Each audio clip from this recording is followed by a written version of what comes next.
Wayback Machine. I wonder why that is trending. Hmm.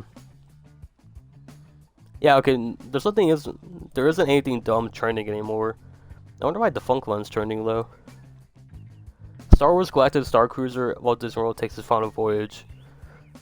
Oh, yeah! Okay. Okay, so for those who aren't in, like... I mean, well, everyone heard of Disney, don't get me wrong. But for those who don't live in... I'm pretty sure it's California. There's a really expensive hotel that Disney fucking made. That it was like $5,000 like a night or something like that to live in like a makeshift Star Wars themed like a like hotel room, right? And the people are wondering, and Disney is going like, why are people living in my Tatooine suite? And it's just like, motherfucker, it's $5,000. like motherfucker, who will pay $5,000 to fucking hear up to what did he fucking like see some Jawas running around like, cause like you know how Disney does like the Disney magic, they put the fucking LED screen behind the window, see like some Jawas like what did he holding the fucking egg. It's just like, dude, no one's gonna pay $5,000 to live in a Disney attraction. But on the other hand, I will pay money to live in the Haunted Mansion. I fucking love the Haunted Mansion, just like the old classic New Orleans style. I will live in that. And like, it's just like, you know, it's just like, it looks pretty cool. Like, I would love to live in the Haunted Mansion. Like, who the fuck wouldn't?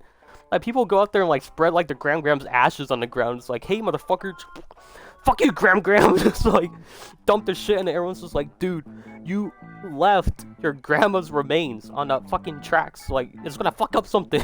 And then you hear like over there, Colin's like, sorry, Gust. I'm sorry if I'm ear raping you guys. I'm sorry about that. But like, sorry, Gust. The Disney attraction will be kind of closed for like another 5 minutes due to cleanup because someone threw their fucking grandma on the ground. And you know, it's just like, bro. It's like that place already has enough ghosts. Yeah, like fuck Gram, you know, fucking Gram's on the fucking ground. It's like, ah!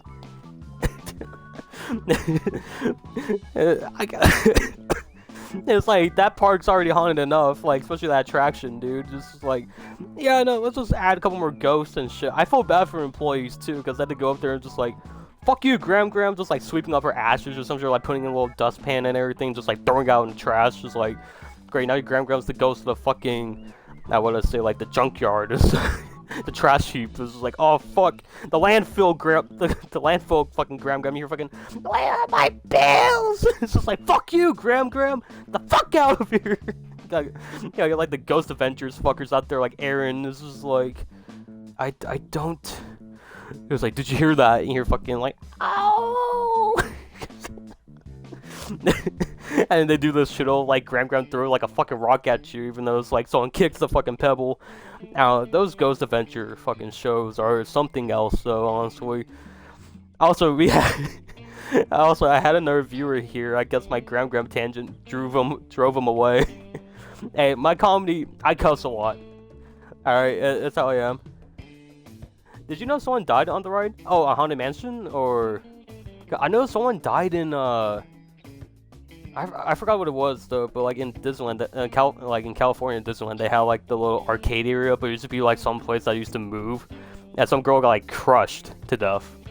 I know that one, but I don't think I know anyone who died on a Haunted Mansion. I know some people who died like right outside though, like where the Tom Sawyer like lake is. I know like a kid and like he drowned there. Like I think it was like a kid and his. It was an older brother and a younger brother. I think one of them drowned. But I remember that.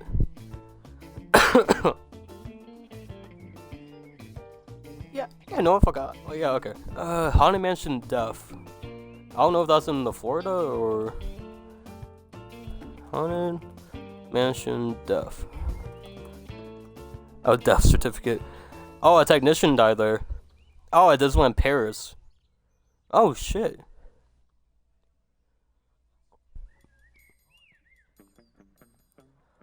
A 45-year-old man's bite. Oh, I didn't know that was in the Paris one. Whoa, what the hell? Can you be buried at the Haunted Mansion? Why would you ask that? To be eligible for burial at the Haunted Mansion, guests have to have a valid will stating their desire to be laid to rest at the attraction. No way! I can't be buried at the Haunted Mansion? No fucking way! So you're telling me right now, if I can write a will saying I want to be laid to rest at the Haunted Mansion burial ground, then I'm gonna throw myself off a bridge. I can be there the next fucking day? Damn, I might gotta I might gotta do that. I don't know. Oh shit, I don't have a will now, but that's gonna be the first thing on there is like, fuck them kids, I wanna be buried at the Haunted Mansion. I give all my money to my current animal I have. Fuck them kids. Yeah, I didn't know that though. That's actually really cool. I mean, it's cool except for the 45-year-old man dying though. That is honestly fucked. Oh no, what did he die from? Please don't tell me he got like. Please don't tell me he died in like some horrible death. Hopefully he just like went out peacefully though. Like, you know, I mean, I don't think heart attacks are peaceful though. Just like, you know, hopefully like it wasn't something like the fucking Springtrap incident or something like that. Oh, that was the first one at Disneyland Paris. Oh shit. The culinary employee died at the park. Died at the same Disneyland park in 2010 after he fell into the water inside It's a Small World attraction and became trapped under a boat. Fuck! That's the worst way to die.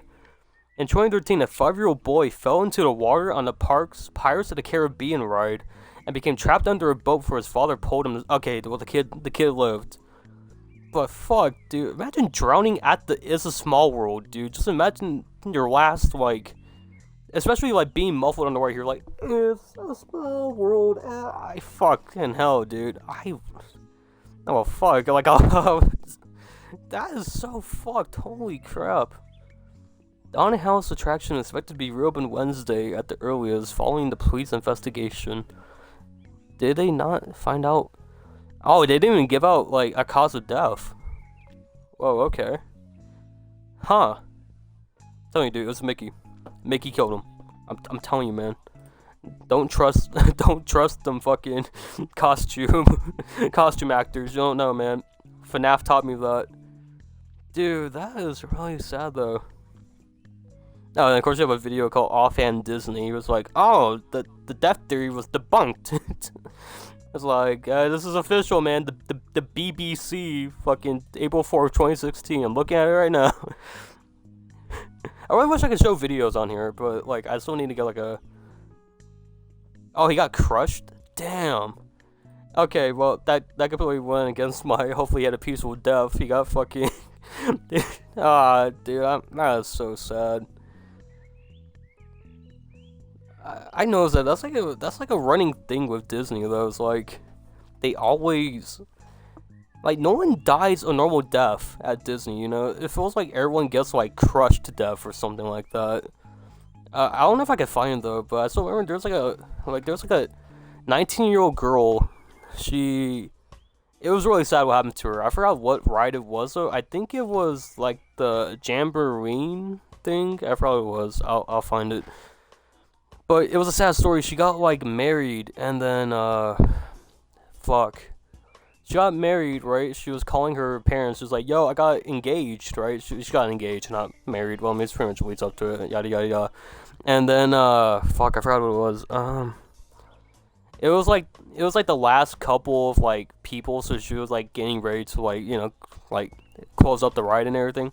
And she got stuck in like one of the rotating doors and she got crushed to death. And it was so sad. Disney employee crushed to death. Yeah, right here. Oh, she was 18-year-old. She was 18. I was kind of close. Yeah. On July 8th, 1974, 9 days after the attraction that killed her opened, a hostess named Deborah Gale Stone was accidentally crushed to death between two walls of the building between 10:35 and 10:40 p.m. A narrow channel between a stationary wall and a rotating wall was opened as Stone either fell or stepped backwards. Yeah, and the fucked up thing is like that building is still there. They rebranded it to a Star Wars attraction. I mean, I know they probably worked out the the the little things in between, so it's like like like 18-year-old doesn't get crushed anymore. Oh, America Sings. That's what it was. Okay, yeah, yeah. Okay, it was closed. I mean, well, of course it closed, but it was the okay. Wait, I'm just gonna read it verbatim. America Sings was born out of the company's desire to celebrate the United States bicentennial. I was never taught that word in school. Thank you, America education system. It did not quite fit the theme of Tomorrowland, but oh yeah, yeah, yeah. Okay, so I am talking about the same thing. I thought American Sings was like the one with the fucking bird. Yeah. So a little backstory on the American Sings building. Uh, I've been going to Disneyland since I was like young, and so I don't know how long after she died. I mean, I could probably look right now because they reopened it twice. One time as a arcade. Like Disneyland had this big arcade in Tomorrowland where you can just walk in and pretty much play anything. I don't know if it had like Xboxes or anything like that though, but I remember playing like Spyro there when I was like young. And I don't know. And I know it's like now like a Star Wars thing. I'm unsure if you can still go into it, but like the way that it's located is right next to Autotopia, so you can like look over to the right and you'll still see it. I'm trying to remember Disneyland as best I could. I haven't been there like a year now at this point. But yeah, it's like Autotopia has like the way to the railway that you can go onto the little thing. It'll pretty much take you around Disneyland. And you can still go into it. I know they do like character meet and greets where like you can walk up to Darth Vader and just be like, "Hey, motherfucker, give me a photo," and just like, it's like that would be $40 to get it printed out. But yeah, it's like I'm pretty sure like inside of it now, or they changed it to a magic genie area. Also, there's some crazy stories about Disneyland too. In Tomorrowland also, I don't know. Look up Rocket Ride, Disneyland Rocket Rides. There was like an old school kind of like attraction that like it had like a railing, like you can still see like the track of it throughout all of Tomorrowland, like especially when you go next to like Buzz Lightyear and everything. It's like the big giant pillars. Well, that ride, I'm pretty sure it killed someone too. Like someone fell off it and landed on the pavement down below and died. It's just like, and like Disney out here killing people. I remember my dad telling me that too. Like, I'm trying to remember. I think it was like it was the wait queue for Space Mountain. There we go. Like you walk through it, you can still see like the old Rocket Ride like tunnels that like lead through it. Because like what it was like essentially kind of like, like when Hot Rod like it goes on back wheels and fucking like moves. That's what it was, and it always broke down because like that's too much pressure to have like the cart go up and then land back down on the tracks really hard. It would like bend the metal and everything. So we got like happy music in the background. I'm talking about how like a dude got killed on it. But yeah, it's like I don't know. Disney just has like they had good ideas, but man, they be deadly as fuck.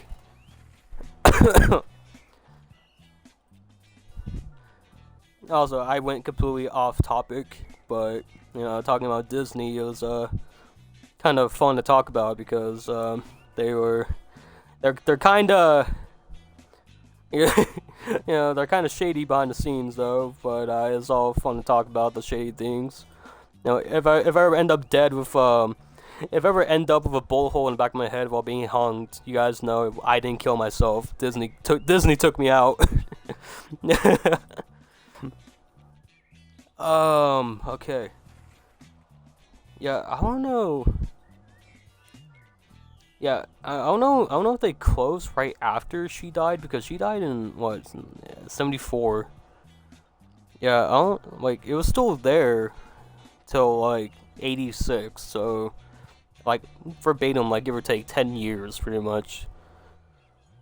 Like more than like 10 years, I think. But yeah, they took out the two animatronics, and they're the ones that are in Star Tours. Yeah, okay. From its closure until 1996, inside the lower level carousel theater was used for storage. Yeah, they don't talk about it being changed into a arcade. I don't know why. The building was redesigned and reopened in 2015 as a Toronto Expo Center, hosting the Star Wars launch bay. Yeah, there you go. Now, I was trying to mention the arcade though. I also remember that like it was yesterday. Oh damn, that was. I don't know. I want to know like what else I can find on Disney though. Oh yeah, I remember a story. I don't know if it's true or not though, but it was like an iceberg. It was like a Disney iceberg thing, and it was. Fuck, I think it was Bionic Pig, but like it was like Disney iceberg. One tiers was like no one dies at Disney, and if I remember correctly, some overweight guy, you know, like trying to give some context why he had a heart attack, but the guy had a heart attack, and the fucked up thing is like instead of like trying to administer like CPR, people picked up his body and brought him outside the Disney like property line. So like I don't think he necessarily died within Disneyland. I don't know if this is like in Florida, Paris, Japan, or like whatever branch that they have it in. But it was like no one dies at Disney, and the guy ended up dying, but not on Disney property.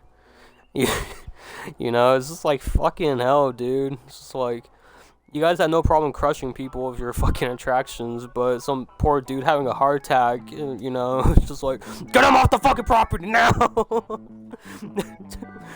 Mickey's gonna have her ass fucked. Oh boy, you killed someone! You let him die on my property, you bitch! It's like, Mickey, please.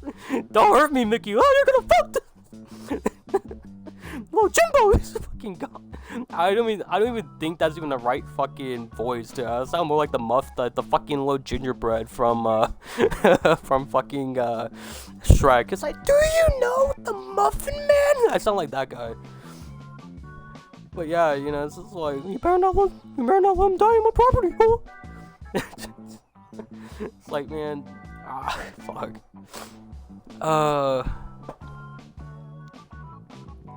Wait, what? Back in February 11, 2004, a parade float kills Disney worker. What? What the hell? Oh,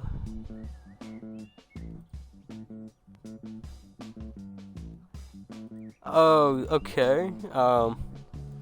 Yeah, no, fuck it. I'll look at this this little article. A costume worker was killed after being ran over by. No, I'm not turning on my ad blocker. Fuck you, CBS. No. Okay. No, I'm not turning off. God damn it. Okay, no. Okay, I'm gonna refresh the page and I'm gonna try to scroll down so I can see the headline real quick because I am not turning on my ad blocker. Okay, so a costume worker was killed after being ran over by a float during an afternoon parade at Walt Disney World. The death occurred in a backstage area of the Magic Kingdom near Splash Mountain Ride. I know exactly where that is. Oh no, it's Magic Kingdom. Never mind. Jim Solisman, spokesman for Orange County Sheriff Department. Oh no, then it's Disneyland. It's not Magic Kingdom. Yeah, I know where it is then. Okay. Wait, no, wait. Wait. There's two Orange Counties. I mean, well, this part Orange County everywhere. I'm an idiot. Disney spokesperson was about entering the park. Javier Cruz was the man who was ran over. He was about to enter a park when he was hit. She wasn't sure if any visitors witnessed what happened. He had worked at the park for 8 years. He was towards the end of the parade and was about to enter the park when he was hit. Wasn't sure if any. Okay, why did the care the visitors witnessed? The man died. You should care about the guy who died. To my knowledge, there's never been an accident like this before. Covering this is a difficult and tragic day for all of us. Damn. That is so fucking sad. And like, you can definitely tell how Disney is like, oh, but the visitors, they didn't witness it. It's just like, dude, a man died. I think visitors should be like the least of your worry too. That is so sad. Damn, this is like 1 year too. I wasn't even one yet when this man died. That is so. Fly Javier.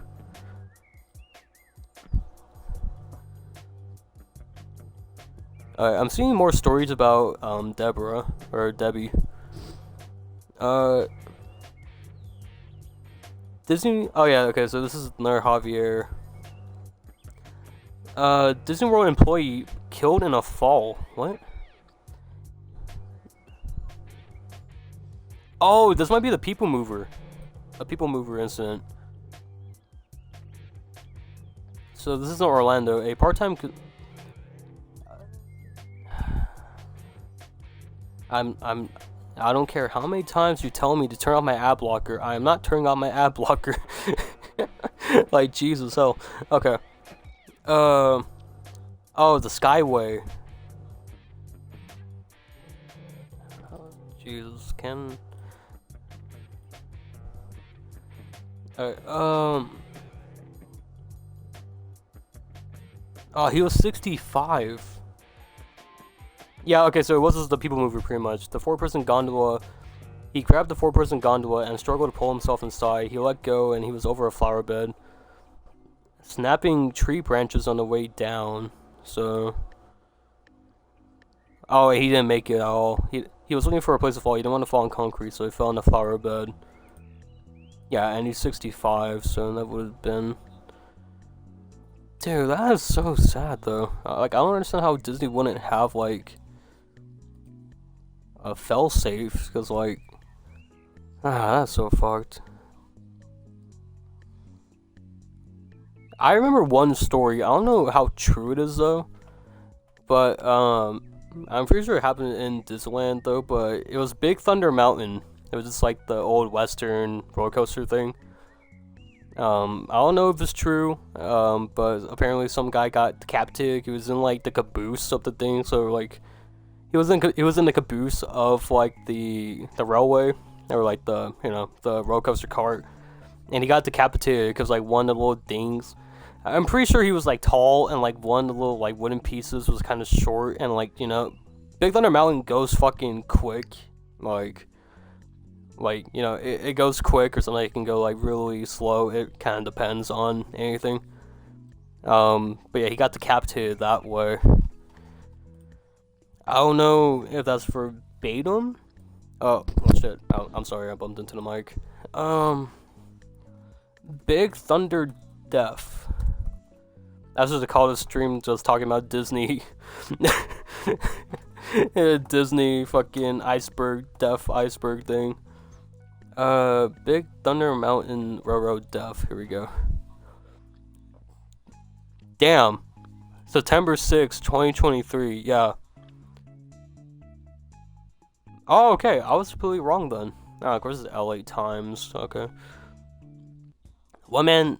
Okay, I'm just gonna try to find another article about it. Yeah, but this is old though. September 6. Okay. Okay, while I'm here, I'm just gonna be like talking about Disney deaths. Oh no, honestly, I don't think I could put death in Twit and the title of my stream. Okay, well, yeah, I ain't trying to get blacklisted already. I barely made affiliate. Oh, someone died in 2017 too? And 2022? Dude, I was just on that thing back in 2022. Jesus, okay. Oh, yeah, okay, yeah, I remember this guy. Okay. Yeah, okay, so I think there was 2 deaths actually, because I remember one guy got into like the Disney animation program or something like that, or like it was the cartoon division or something like that, where like you can actually like draw cartoons, or I'm pretty sure he was the animator. I'll go on that later if this is the same story. But 20 years ago, a young man lost his wife at the Big Thunder attraction, which led the state to mandate stricter safety requirements. 22-year-old Marcelo Torres, a graphic designer, there we go, and aspiring animator, was seated in the lead passenger car of the ride vehicle at Disneyland's Big Thunder Mountain attraction when a tragic accident happened in the ride back in 2003. The crash was a result of the failure of a mechanical part of the locomotive ride vehicle. Accident happened when two bolts from the locomotive's left guide wheel assembly came loose and fell off the vehicle, causing a chain reaction of events. It caused the axle to jam in the railroad's tires. The locomotive nose dived and rear hit the top of a tunnel. The force snapped the tow bar connecting the locomotive to the lead passenger car, was slammed into the undercarriage. Marcelo died in the accident, and 10 others were injured. I don't think he was the one who got decapitated, though. Unless it could be. Yeah, it doesn't talk about him, his injury. I can't believe I'm fucking talking about Disney deaths on live stream, but hey, here we are. A fucking course, some guy online posted a video saying, I saw the guy's ghost. It's like, come on, how low do you have to be? So a guy says he sees the spirit of Marcelo, and he sits on the bench near the attraction in the evenings. One viewer responded, I haven't seen the ghost, but I get an icky feeling about walking over there after closing. There are some places you don't want to go alone. Yeah. I don't know. I honestly, personally, I feel like it's kind of fucked up saying that you see the spirit of a dead person. You know, but honestly, I feel like it could be true. Yeah, okay, speaking on about ghosts and everything, like, I still don't know how ghosts really work, you know, like, if they are real, I'm not denying it, nor confirming it. I've seen a couple things in my lifetime that could be fucking questionable. I'm just like, what? You know, like, I was, okay, a little story about this. Back in my old house, I moved during quarantine. But when I was alone, I don't know if I was still in quarantine where I was just home alone, like, constantly, or it was before, because pretty much, like, before quarantine, I was in high school. So I remember I was home one day, like, one night, whatever. And my room was in the hallway, because our hallway pretty much was kind of like an L shape, like a backwards, upside down L, if you know what I mean. And at the end of the hallway was the bathroom, and then a room leading into my grandma's room. Well, and there's a corner, and I remember I was like, I'm gonna go brush my teeth and go to bed. So I was in the kitchen, like putting something away, and I was gonna go to the bathroom. I saw a fucking head. A head poke around the fucking corner, and then fucking went back from the corner. I'm getting fucking goosebumps. But fucking, like, I saw that shit clear as day, and I was like, I am not going to the bathroom. I'm going to my room, and I'm going to bed. Like, I don't know if I can't even recreate in here because, like, there's no corners in here though. Just imagine like a dark head. Like, the only features you could see from that fucking head, and I'm not shitting you, was white eyes. But, like, you know, it wasn't just like the whole eye was white. The retina, like where like your pupil is, that was the only thing white. And I saw that head clear as day, and I'm just like, I had two dogs at the time, and they didn't fucking sense anything, but I saw it, and I was like, nope. Fuck that.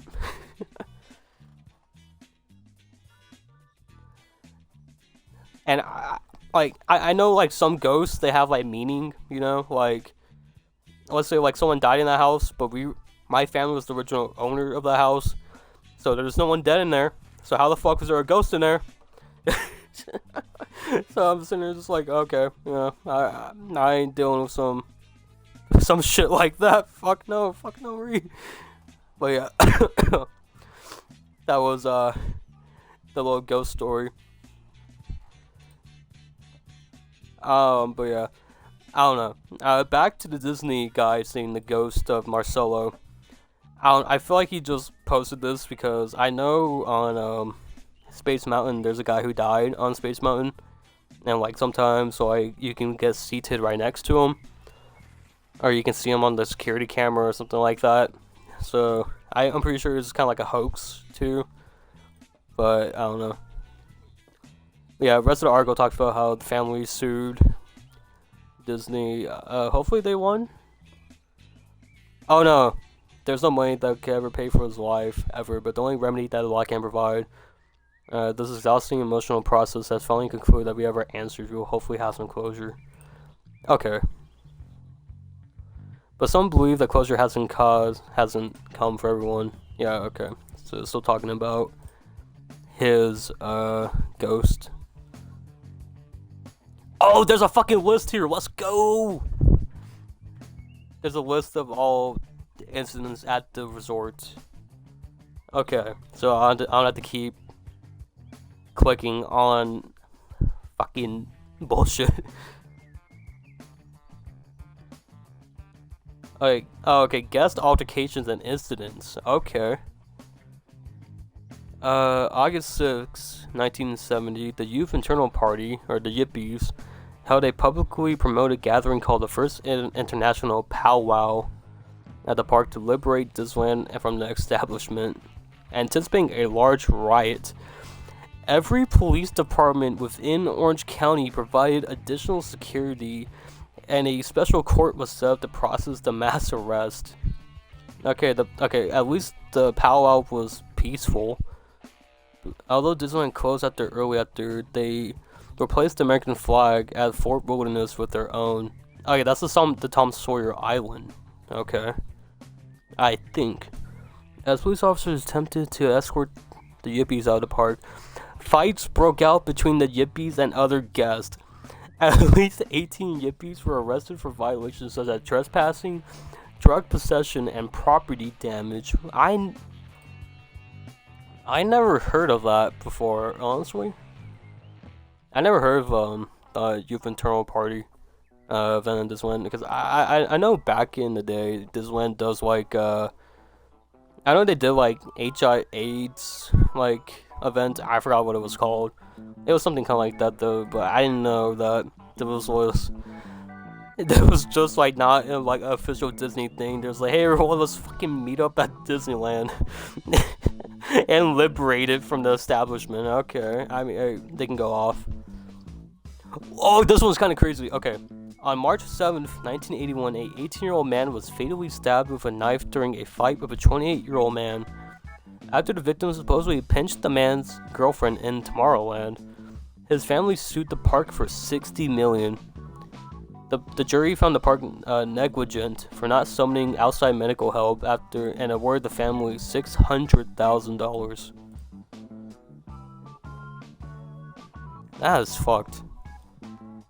Okay. Well, let me break this down. So an 18-year-old man is kind of like me. I'm 19. Oh, I accidentally clicked on the wrong link.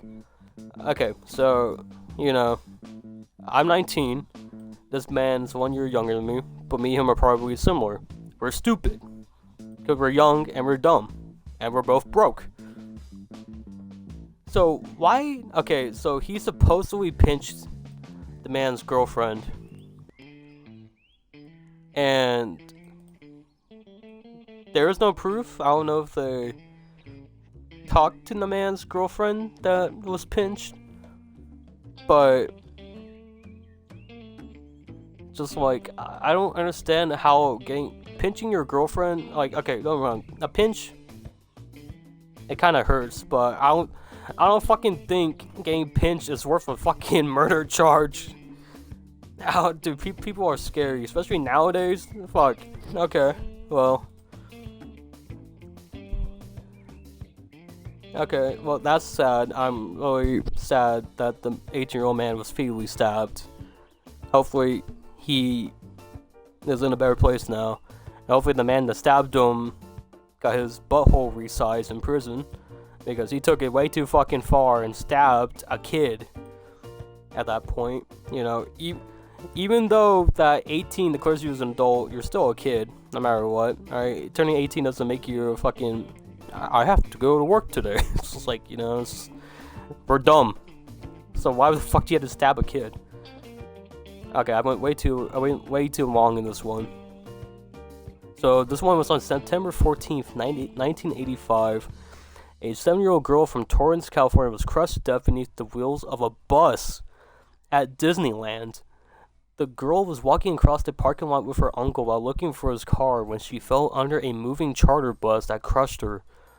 Paramedics pronounced her dead at the scene. Fuck. Man, that one's just straight up fuck, dude.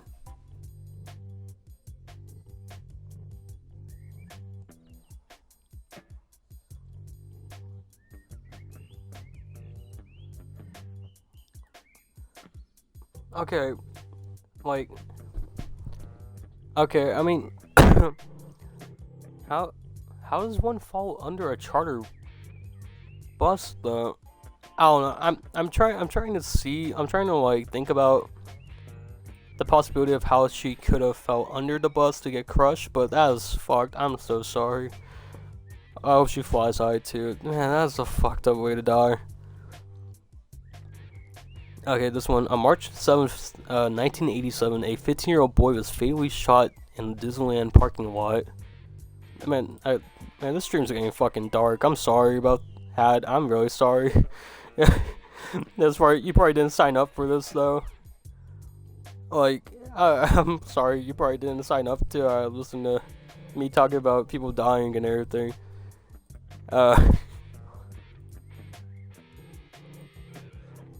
Sorry for bringing your mood down. Just I don't know. Like I don't know. I'm gonna say like I'm gonna use the Wendy Goon like thing. How he said. Did you know that a 3-year-old kid died in Disneyland? Fuck. I wouldn't doubt it too, dude. I would not doubt it.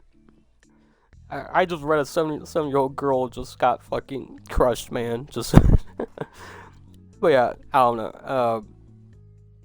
I'm gonna say this because me as a person, you know, I do find supernatural and stuff kind of like this interesting.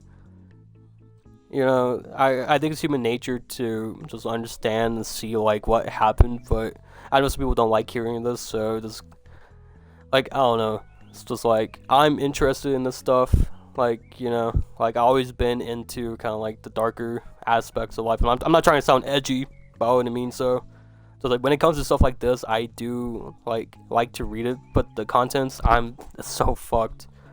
And I don't know how the 3-year-old boy died, but that was fucked.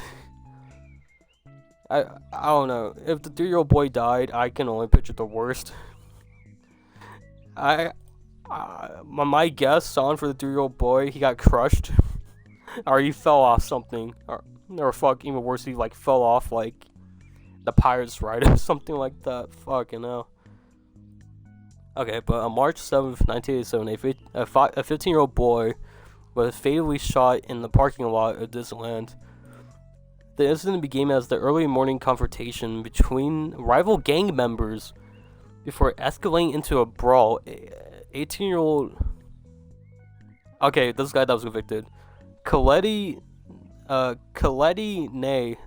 Naya was convicted of second-degree murder, but the conviction was subsequent. I can't say that fucking word. God damn it! It was overturned by a state appellate court. Okay. Subsequently, there we fucking go. Oh yeah, okay, and this is the most recent one. I remember seeing a video about this. Alright, so on July 6, 2019, a fight broke out among 4 people in Mickey's Toontown. I remember this video. After reports that a woman had spit onto a man's face, the 4 people and their families were escorted off the property and criminal charges were considered. The altercation was filmed on a camera phone and uploaded to YouTube. Good old YouTube. Okay. Well, that was the guest altercations and incidents. That wasn't even like the deaths on the rides. Okay, this is the parking structure one. So okay, so they have like different different like parts. It's like here's one about 2014. Someone spread measles, and then after operating day on March 13th, 2020, the park closed due to the COVID pandemic. Okay. I still remember March 13th. I still remember what I was doing. I was sitting in art class. Okay, I'm getting way off topic. Okay, so we're gonna go into the parking structures part of the list. So this one was back in 2007 on the 23rd of February. 2 women suffered a head injuries after falling out of a tram in the parking lot. How? I'm not trying to be mean to the women who were injured. Just how the fuck do you fall out of the tram? Okay, I can picture one thing. I don't know how the trams looked back in 2007, but like they have doors that kind of lock.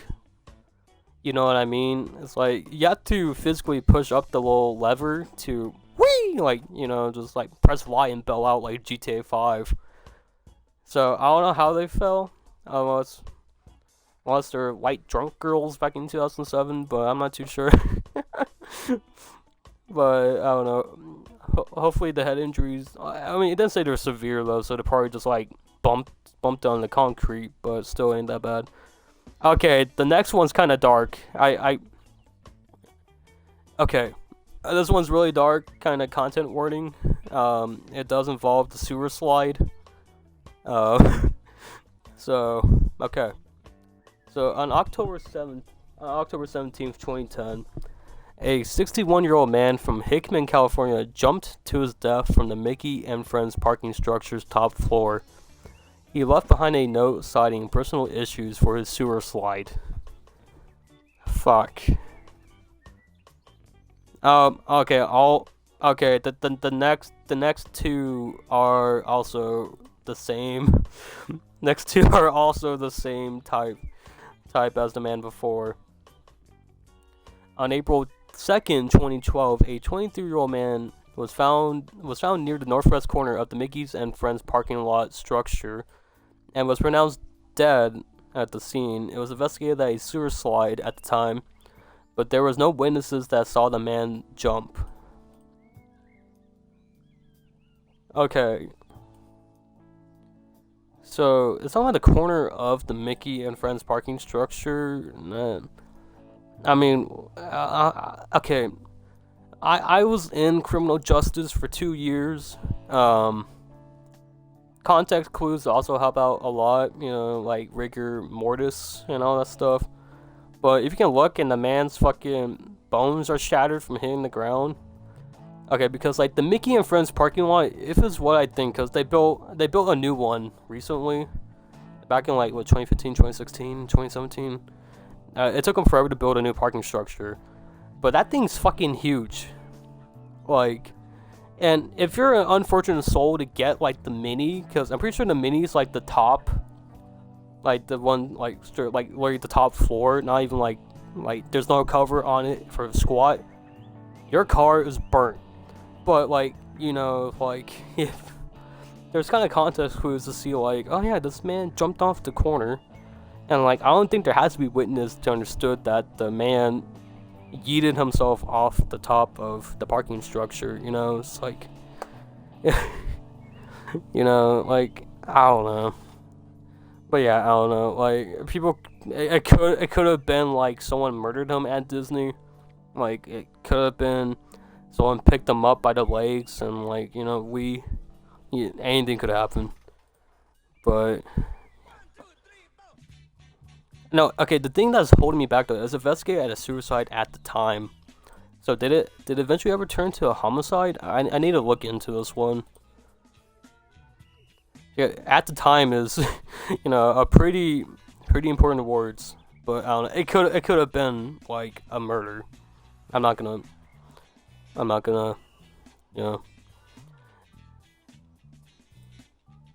Okay, we're moving on. So this one happened 4 years later. On November 26, 2016, A 40-year-old man jumped to his death from the Mickey and Friends parking structure just after 2 a.m.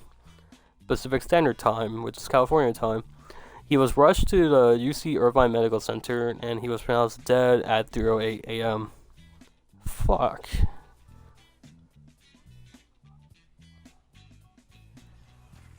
Okay, the big question is though, how did he get inside the park after 2 a.m.? Oh, because I think the park honestly, I think the park closes at like 1 a.m. or like 12 a.m. I think the main park closes and everything else closes after. But, that's fucked. Okay, I kind of remember this one. On February 13th, 2017, a fire broke out on the Mickey and Friends parking structure, second floor. 7 people were treated for smoke inhalation, and I can't speak, god damn it. Inhalation, inhale, whatever the fuck. 4 cars were destroyed, and an additional 4 cars received major damages. I remember this one. I was in 7th grade when that happened. On August 13, 2018, smoke filled the Mickey and Friends parking structure, forcing visitors to wait outside as firefighters doused the flames. The fire was out in about 30 minutes. 1 car was damaged. Okay, a lot of cars fucking going up in smoke. At least no one died from them. Okay, so on December 3rd, 2022, this is really fucking recent, a 51-year-old elementary school principal jumped from the top floor of Mickey and Friends parking structure at approximately 9 p.m. Pacific Standard Time. He was pronounced dead at the scene, and his death was ruled as a sewer slide. Due to this incident, elevators and escalators in the parking structure and tram service were stopped for the remainder of the night. Dude, that was so recent. No, fuck, the new one's most recent.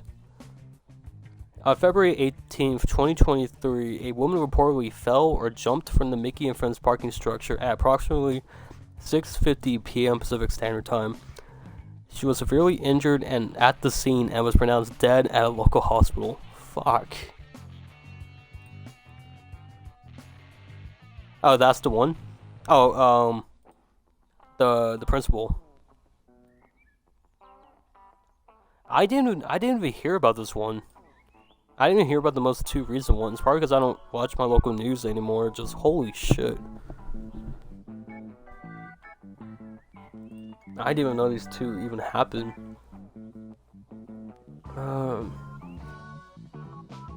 Fuck.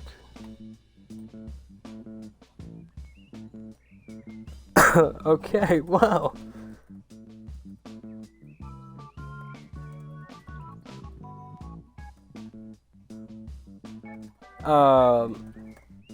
I didn't even get to the fucking.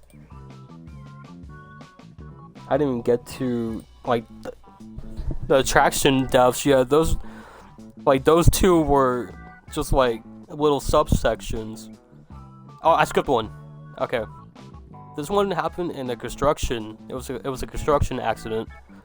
So on August 29th, 2019, a 37-year-old construction worker was fatally injured while a steel plate fell on him while working in a trench with other employees.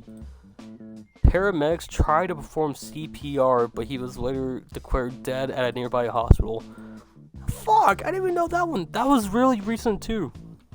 2019. Fuck. Dude, these are fucked. Yeah, no one dies at Disney, my fucking ass. So it's like saying no one dies at war. What the hell? I don't know if you want to hear about power outages. These are kind of just lame. And one happened in 2012 and occurred in the Hollywood Pictures backlot and California Adventure.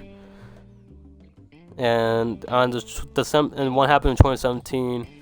A major power outage struck Disneyland Park and temporarily closed down rides. Mostly those located in Toontown and Fantasyland. Okay, so it's kind of like the upper corner, pretty much. Okay, I did talk about the pandemic, or the guy that the guy that gave everyone measles and shit. and then the COVID one happened.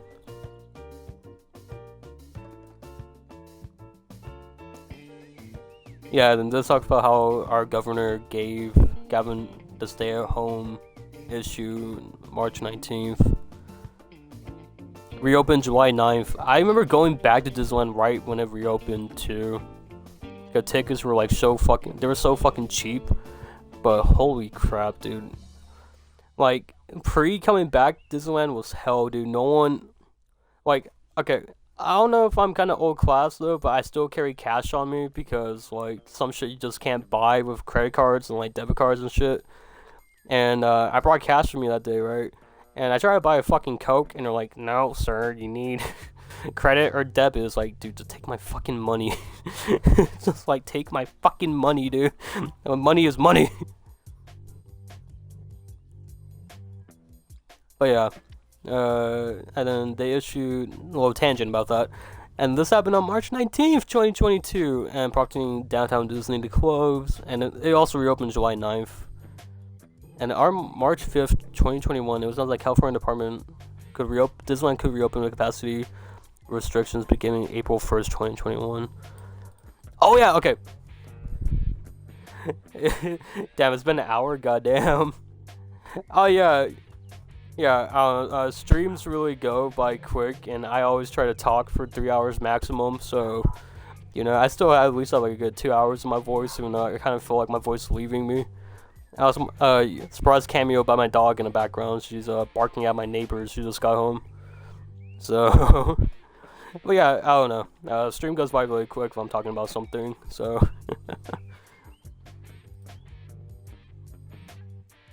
Oh yeah, okay, before I move on to the deaths in California Adventure, also talking about COVID Disneyland. Hold on, I'm gonna take a drink real quick because my voice is kind of getting... Alright. Like deaths. Oh no, okay. Now, okay, so not about talking about COVID deaths in California Adventure during pandemic. It was something else. Okay. So, when Disneyland first came back from, you know, the COVID restrictions of being shut down and everything, they had to follow a strict guidelines of, like, okay, only 5,000 people had to be within the Disneyland park at the time, or something like that. I don't know how much it was supposed to be, but they're like, okay, there has to be a certain limit of people inside the park so other people can come in. Well, Disneyland repeatedly lied about how many people were in the park. Because let's say, like, you know, it has to be limited capacity for people to come back into the Disney park.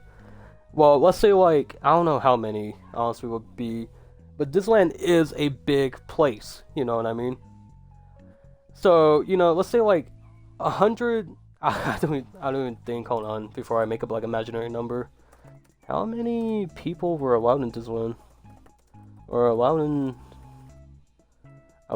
in Disneyland during COVID.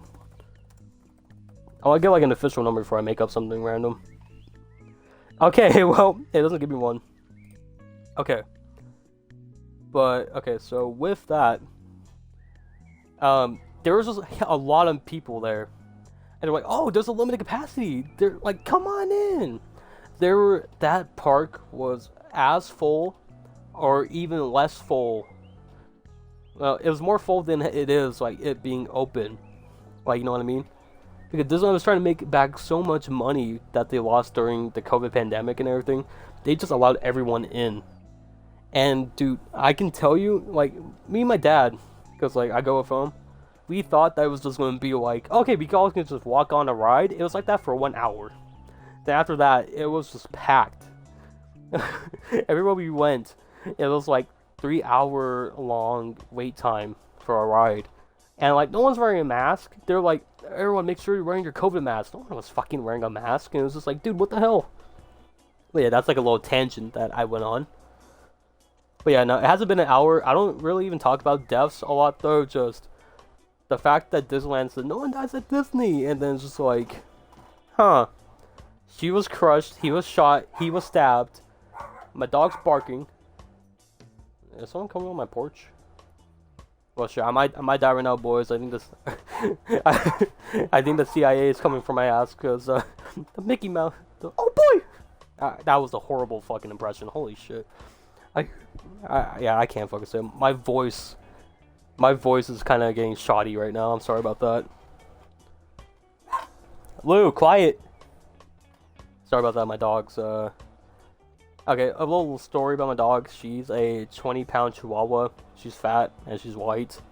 So, you know, if you're wondering what's barking, not the least intimidating dog in the world. You know, she is definitely the least intimidating.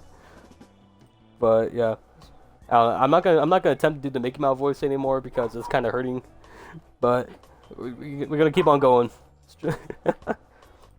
Okay, so now we're gonna be talking about the Disneyland California deaths. Lucy, quiet. Hopefully that worked.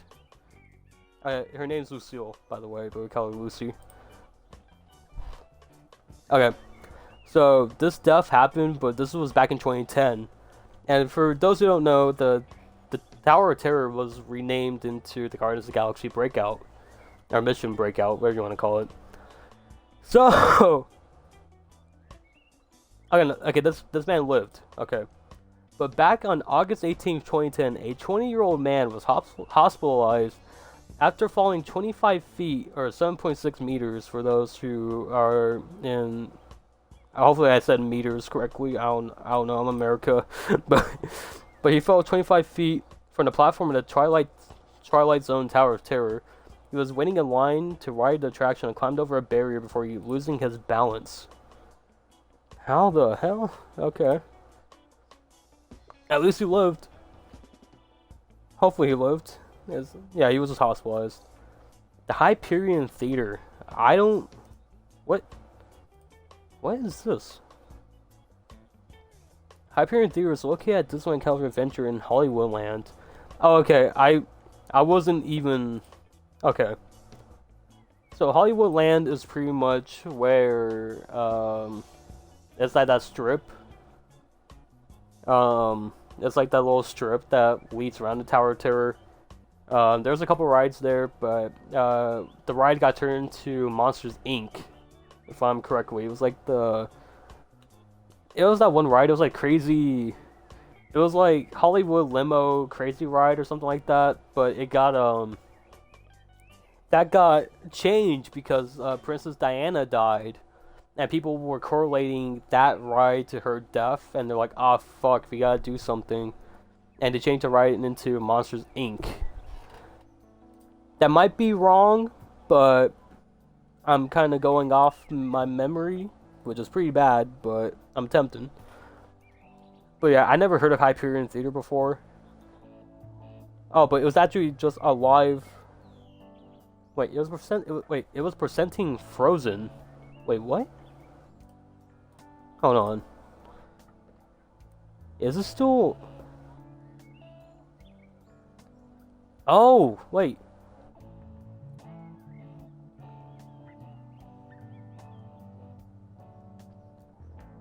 Oh, this is still here. Okay, never mind. It's under renovation. Okay. Oh. Oh yeah. Okay. Yeah. No, it's fine. I'm still gonna be talking about Disney deaths and stuff like that. But I did not know that this is still here. I wonder, is there? Okay, hold on. I want to find a 2022 version of it. Hyperion Theater 2022.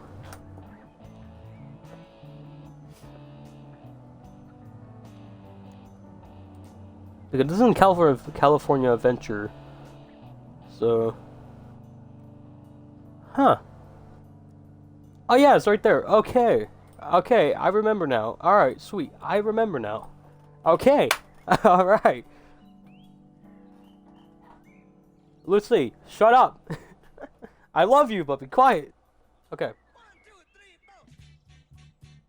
Okay, so what happened in the Hyperion Theater on April 22nd, 2003, a 36-year-old stage technician fell 60 feet or 18 meters from a catwalk in the Hyperion Theater.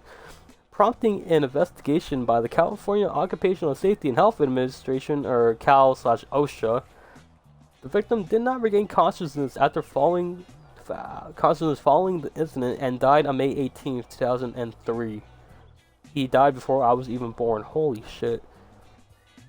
In October 2003, Cal/OSHA fined the Disneyland Resort $18,350 for safety violations related to the technician's death. On September 25th, 2011, the flying carpet prop used during A Whole New World in Disney Aladdin, a musical spectacular, malfunctioned while flying through the theater, causing the carpet to flip over and suspend the actors playing Aladdin and Jasmine upside down. The performance was immediately stopped and the theater was evacuated. No injuries or deaths were reported. Wow. That was, something. Huh.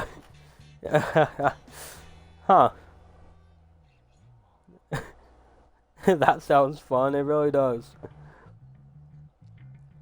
The Incredicoaster, or formerly known as California Screaming, I did not like that ride because I don't like loop-de-loops on my roller coaster. I'm what you call a bitch. But on July 29th, 2005, 25 guests were injured when the purple coaster rear-ended the red coaster. Of the 48 guests on board the coaster, 15 were taken to the hospital for treatment for minor injuries.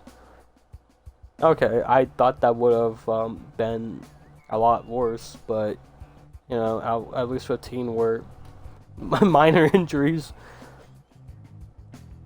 On July 22nd, 2011, 23 people were rescued from California Screaming by firefighters when a person's backpack fell out of one of the coasters and landed on a track, causing the orange coaster to stop just after the loop-de-loop. But before the next block break, it reopened 2 days later after the coaster was... Wait, did I just have like a dyslexic moment? Just after the loop before the next block break. Oh, okay, kind of like the little... Okay, I don't know. It reopened 2 days later after the coaster was winched up the next hill, had its damaged wheels replaced, and allowed to complete the circuit. Wow! Okay. One little nitpick I want to talk about the fucking... I mean, I don't know if it's like that now, I haven't went on to the Incredicoaster, but like... The little pouch they fucking expect you to put your shit in, that doesn't feel safe. Like, okay, like I don't know how many people been on the. I mean, well, I don't know if it's like that now. I need to pull up a Incredicoaster thing to look at, but yeah, I don't know. It's just like the pouches that they put for roller coasters, like they don't seem fucking safe. Like, like, I don't know how to exactly say it. It's just like, because like most of it's just like a little mesh, like a little mesh, fucking thing. I can't, like a net. There we go, like a little mesh net. And it's like, dude, I don't trust putting my fucking backpack in that. That loop-de-loop's gonna fucking cause it to go whee, fucking like that, like what happened right there. But yeah, I don't know how it is now. But yeah. Oh, I remember this one. On May 2nd, 2016, a passenger using a selfie stick caused park officials to shut down and evacuate the attraction for over an hour. Selfie sticks have been banned at Disney parks since June 2015 when the same ride was shut down due to a selfie stick. I fucking remember that. I was in 6th grade when that happened. Okay. I could kind of understand why you want a selfie stick, but why the fuck would you do it on a roller coaster? Yeah. I don't know, man. It blows my mind. I mean, it doesn't. Just like, hey, I need to get a selfie, man. Put it on my fucking Instagram. It's like, fuck your Instagram. Okay. On August 6, 2016, 15 passengers were struck on... Oh, no. I'm having that Bell Thorne disease. Holy shit. Okay, on August 6, 2016, 15 passengers were stuck on the ride for 45 minutes when a woman's purse fell onto the tracks, triggering an automatic stop. No injuries were reported. Okay. Alright. I don't know why that was still there. Oh, okay. This one. Okay, these aren't even like deaths or anything. These are all just kind of like. These are all just kind of like what happened on the rides, I guess. Because this one's Mickey's the big Ferris wheel, pretty much, or like Pixar Pal Around, or Mickey's Fun Wheel, and the Sun Wheel. So on October 2nd, 2014, 45 riders got stuck in the Mickey's Fun Wheel for 90 minutes before being rescued. I can't imagine getting stuck on a fucking Ferris wheel for 90 minutes. Fuck that. Oh, okay, this one is actually kind of a... Wait, hold on. I don't want to say it's fun before... Okay, no one dies in this one. Okay. On February 18th, 2012, an allegedly drunk 53-year-old man assaulted an employee at the Twilight Zone Tower of Terror entrance gate around 3:30 p.m. PST. The employee pepper sprayed the man multiple times, which prompted the man to continue fighting until he was subdued by other guests. The security personnel then arrived and detained the man. Details of what started the fight remain unknown, but the man was eventually removed from the park and charged with assault and battery by the Anaheim Police Department. The incident was filmed by camera phone and uploaded to YouTube. Okay, I thought they gave me the link. I want to watch that. Dude. Okay. There are certain people you don't ever try to pepper spray. Samoans, okay, speaking from experience not speaking from my experience, so a little lore about Genki is that I previously mentioned I did 2 years in criminal justice, and by the time that class was taught by a retired police officer. Well, he had a story about two Samoans, and Samoans are the people from, like Hawaii, I believe. But like, you know how Samoans are, kind of like The Rock and everything. I think he is Samoan too. But like, you know how like they're just big, like, you know, their genetics, they're just like meant to be big. Well, I think it was my teacher's friend. There was two brothers who were Samoans, and they always get in a fight. But the story went that like they went to go break up the fight, and the guy kind of got crazy and went up to him, like went up to the police officers just so I fucked them up. The dude sprayed the whole pepper spray onto the guy's face, and the guy kept on charging. So, you know, it's like, pepper spray is a good deterrent for most people, but if you have murder on your mind, you're kind of fucked. That's a little tidbit that I went into, but yeah, I've never been pepper sprayed, thank God. But oh yeah, also a fun fact, you can actually eat pepper spray too. That's a little fun fact. You can actually eat pepper spray. It's not lethal to ingest or anything, because at the end of the day, it's like capsaicin. I think that's how you name it. You've been pepper spray before? Fuck. But yeah, you can actually eat pepper spray. My teacher, who was a police officer, puts it on his burgers. I mean, I don't know what position you were in to get pepper spray though, but fuck. I don't know. I see videos of pepper spray and shit. So like, I don't know. I get hot sauce in my eyes sometimes if that's kind of close to it. Like I'm out here, ah! I know it's not anything bad. Like, you know, like the mucus coming out and everything though. Just like sometimes I get hot Cheeto dust to my eye, and like, you know, I accidentally wipe my eye. I'm just like, ah! But yeah, I don't know. Well, hopefully when you got pepper sprayed, it was voluntary. Something voluntary, you know, like I don't know, like maybe you are also, you were, or you could be like, you know, in the police training program or like the ROP program, because I know sometimes you can get pepper sprayed there or something like that, unless you accidentally pepper sprayed yourself, you know, anything could happen. But yeah, alright, so moving on to these are kind of like injuries within. Yeah, okay, these are injuries within Disneyland now, so we might be getting to the parts where some people die and some people don't. Okay, so this one. Alright, so this one was in the Alice in Wonderland attraction at the Disneyland Park. On December 21st, 2000, a 15-year-old boy from Mesa, Arizona suffered a broken leg after his left foot became stuck between a guardrail and the car in which he was riding.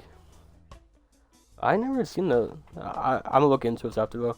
Police claim the boy might have dangled his leg outside the car, causing the injury. The attraction reopened in less than 6 hours after investigation.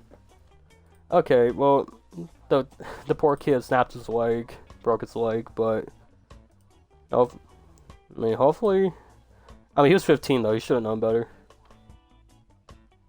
What was this? Alice in Wonderland was a dark ride. I never been on this ride before.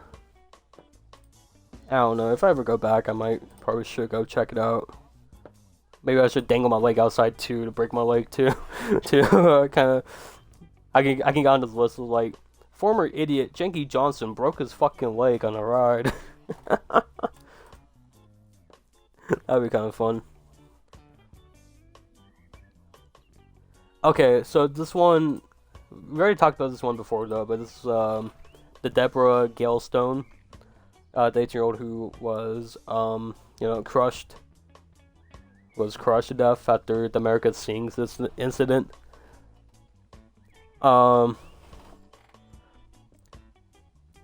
Wait, it kind of goes in more details. The heel of her pump became trapped in the groove between the turning platform and stationary wall, resulting in crushing her between the two buildings per Cal OSHA. The ride has only been opened a week earlier. The attraction was closed for 2 days while crews cleaned up and installed new carpet and installed warning lights and breakaways. Okay. I didn't know about the last little bit. I don't know. Just a part of me. I don't know. Just a part of me when it comes to like people dying is like, why would you even reopen the ride like 2 days after that happened? If you know what I mean, it's like I don't know how it would feel if I knew that someone died on Star Tours the day before, and now I'm on the ride, you know? So, like, I don't know. It's so fucked, though. She had her whole life ahead of her. She was only 18. That was so fucked.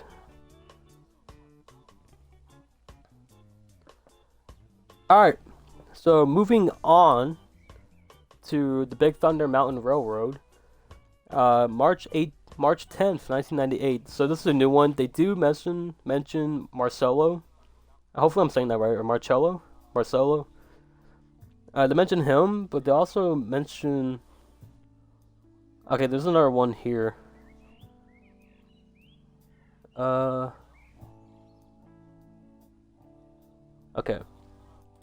I was reading ahead, making sure that they didn't add any new details I can look into. Yeah, okay, but back on March 10th, 1998, a 5-year-old boy was seriously injured when his foot became wedged between the passenger's car running board and the edge of the platform after a train temporarily paused before pulling into a loading area. Each toe on his left foot required amputation. Disneyland then made improvements to the ride, though the family claims that the park would not acknowledge the accident for the reasons for doing so. Fuck, dude, the kid lost all of his toes. Fuck. Oh, damn, that sends a shiver down my spine. I will have not learned about this though, so fuck. But yeah, for the Marcello, it doesn't really go into a lot of details on what happened. I don't know where that story then of the guy getting decapitated came from then, because like it wasn't Marcello or Marcello, I'm not too sure. But also on July 8th, 2004, I would have been 1. 3 family members from Telluride, Colorado suffered injuries after a coaster train collided with another one parked at the station A lawsuit was later filed, having noted that the park allegedly failed to follow proper safety procedures on the ride, and the ride was shut down temporarily for 3 weeks. Okay, so this one was shut down for 3 weeks, right? But a young woman was crushed to death, and that was only closed for 2 days. Huh. Makes you think. And I don't think a lot, but I'm thinking right now. Okay, so this one's called Columbia, and Columbia is, I'm pretty sure, the... Okay, so the Columbia is the giant boat that goes around the little Tom Sawyer Island, I believe. Even though I thought that was named differently, or maybe it was changed to... I mean, I wouldn't say it was changed by the Black Pearl or anything. But yeah, this is the boat that goes around the circles and shit like that. Okay, so on December 24th, 1998, a heavy metal cleat fastened to the hull of the sailing ship Columbia tore loose, striking one 30-year-old cast member and 2 park guests. One of the guests was a 33-year-old man who died of a head injury at the UCI Medical Center 2 days later. The normal tie line, an elastic hemp rope designed to break easily, was improperly replaced for financial reasons by an elastic nylon rope that stretched and tore the cleat from the ship's wooden hull. Disney received so much criticism for the incident and the result of its alleged policy of restricting outside medical personnel in the park to avoid frightening visitors, as well as for the fact that the employee in charge of the ship at the time has not been trained in its operation. After this incident, Disney reinstated the lead foreman on most rides, and the Anaheim Police Department placed officers within the park to speed up response. California's Division of Occupational Safety and Health investigated, goddamn, I can't speak, the incident and found fault with the training of the park employee who placed the docking line on the cleat. A cleat was not designed to help break the ship, and the employee should have not been trained to recognize when the ship was approaching too fast. Ride procedures called for a ship's captain to reverse the ship if overshot the dock and reapproach the dock at the correct speed. Disney was fined $12,500 by OSHA and settled a lawsuit brought by the victim survivors of estimated $25 million. Jesus, first off, that was a lot to read, and my ass is illiterate. Second of all, that is so fucked, dude. So 3 people were injured. 2 of them were above the age of 30, or 30 or above 30. Damn. Dude, I've been on that ship, too. What the fuck? Man, I don't know.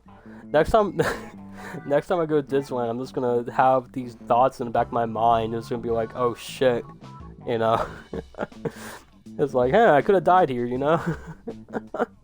A man died here. You know, some kid drowned in the river right next to me. You know, Gam's ashes is in the fucking Haunted Mansion. You know, over in Tomorrowland, right next to my fucking favorite ride to Autotopia, some 18-year-old girl died, and you can still hear her voice now and then. Right next to where the boat is at, you can go to, the Big Thunder Mountain, right? And, what do I say? See where Marcelo died, you know? And if you get lucky, you can probably see his ghost by the bench. And hey, you know what? If you wanna fucking, you know, get some little fucking crazy with it, you can go to Tomorrowland also. Right next to where Buzz Lightyear is, find the area where the guy fell off the rocket ride, you know? And if you're feeling lucky, you can also go onto this fucking the Space Mountain ride and get lucky and you have your passenger as a ghost. Hell yeah, I love Disney.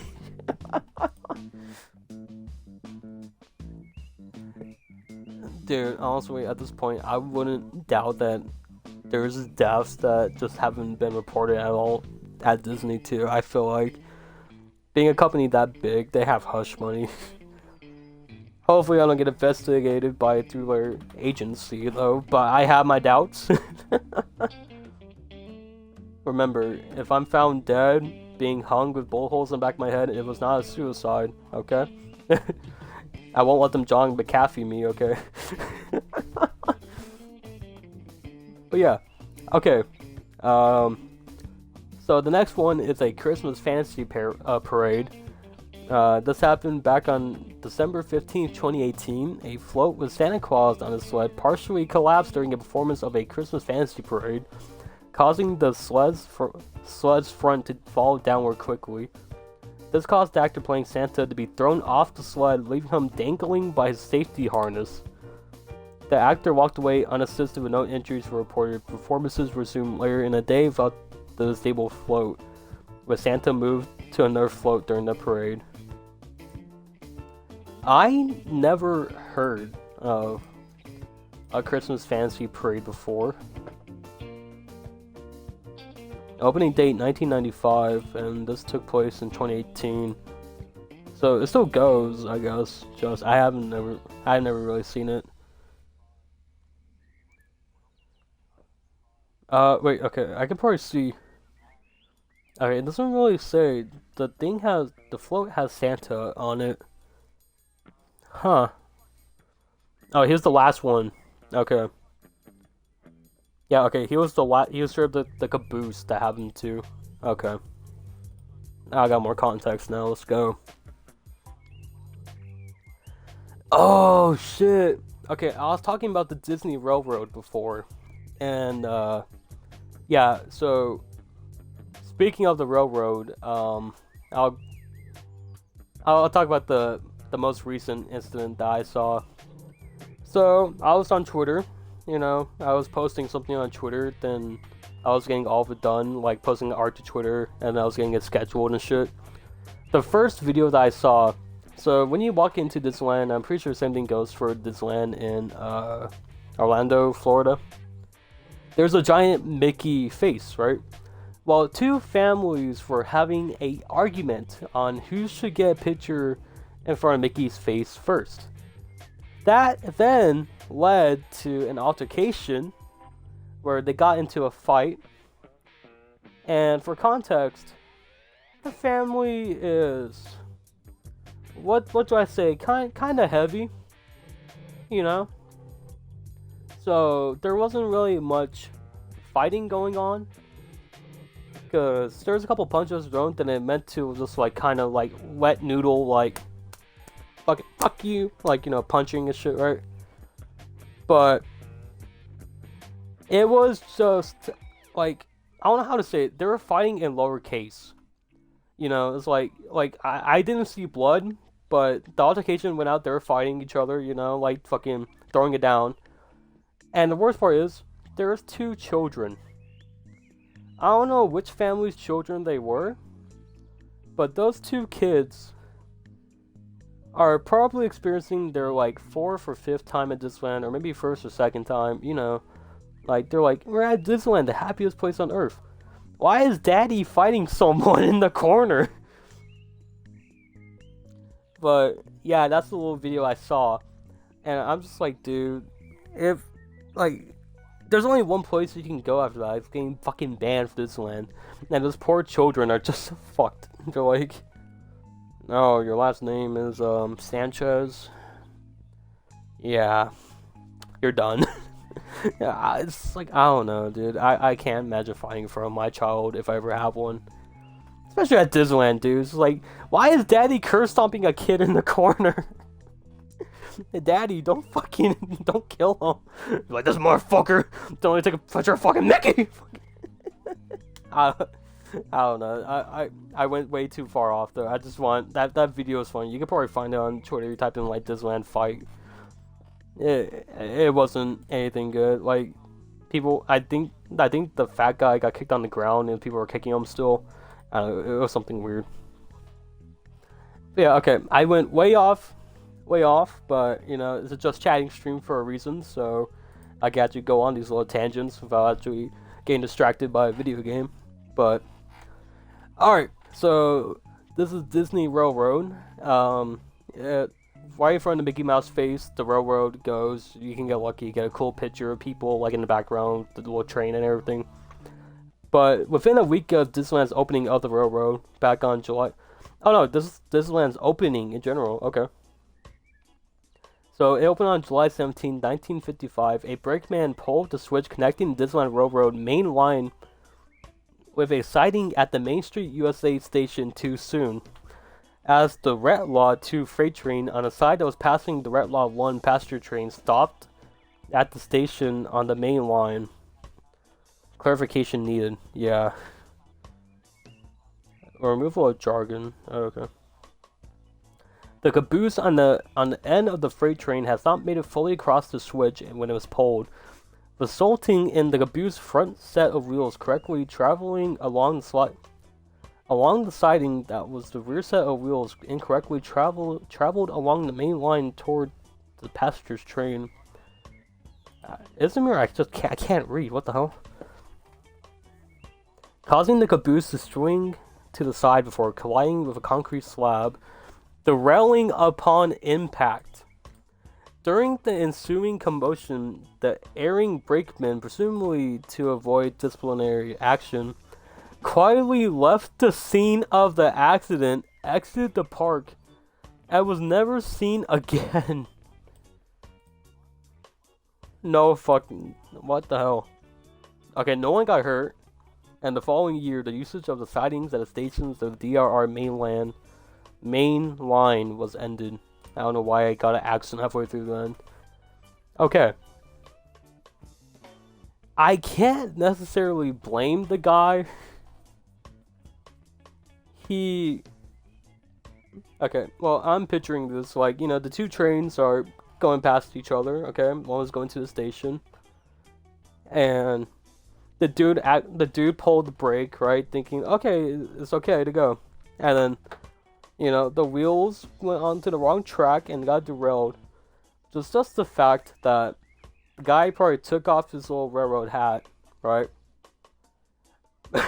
Turned around, walked down the stairs, and kept on walking while everyone was running like past him to like the crash that happened. And he was just like, nope.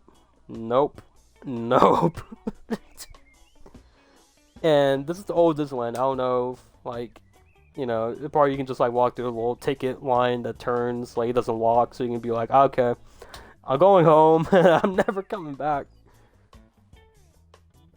I can't blame him. But you could have just said, like, no one got injured, so, like, you know, all you can do be like, I fucked up, okay, it won't happen again.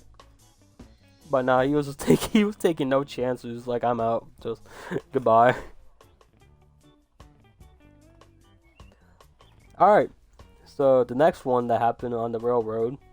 In February 2000, a tree in the Adventureland section fell onto the DRR Holiday Red freight train while it was in motion, damaging the awnings and the support of the gondolas, as well as knocking off the cupola on top of the caboose before the train came to a stop. No injuries occurred as a result of this accident. I didn't know they had a red version of the train. That's pretty cool. This got you kind of educational for me because honestly, I don't know. I'm learning about things I didn't know Disneyland even had. All I do when I go to Disneyland is just hop on the Pirates of the Caribbean ride like 4 or 5 times and I go home, go to bed. Alright, I spend most of my time over at California Adventures, so yeah, this is pretty cool learning about it. Okay, on the night of April 4th, 2004, at the Tomorrowland station, accumulated diesel fumes in the firebox of the DRR number 3, Fred Gurley locomotive exploded.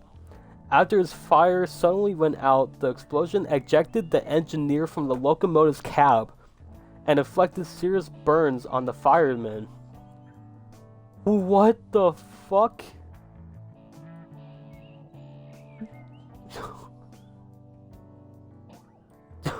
Dude, what the jeez? Okay, hold on. I'm gonna get a drink real quick because my voice is, I don't know what the fuck's happening to it.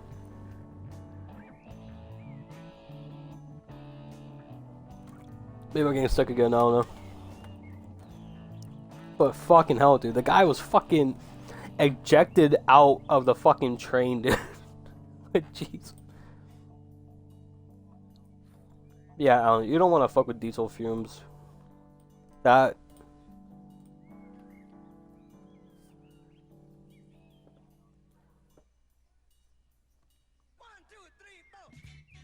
I didn't know that it actually caused cancer too. Well, shit. Okay, well, I didn't know about that, but yeah, I spend a good amount of time around cars, so well, fuck. All right. We have two more to go. I don't know if you still want me to read out the incidents because honestly, none of them are involving death or anything. They're kind of. I'm not gonna say cool because it happened to real people though, but it's kind of unique to learn about. I didn't know half this shit happened. On the afternoon of August 11th, 2019, the DRR number 5 Ward Kimball locomotive broke down on a trestle over the entrance of the Star Wars Galaxy's Edge, with a broken axle, forcing an evacuation of the train. No injuries happened, and it was back to service. Yeah, so that was definitely recent, though. Yeah, Galaxy Edge came out in 2018, I think? Or I think it came out 2019, early 2019. I'm not too sure. Between the night of December 28th and early morning of December 29th, 2022, a fire broke out in New Orleans Square section, damaging the freight depot. Cause of fire is under investigation. Wow.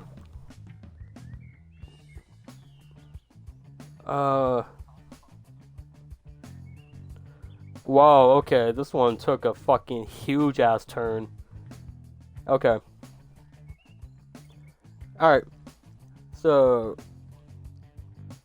the Indiana Jones Adventure one is pretty crazy though, but before I talk about that, I'm going to talk about the Phantasmic one, which is the Mickey Mouse show, I believe.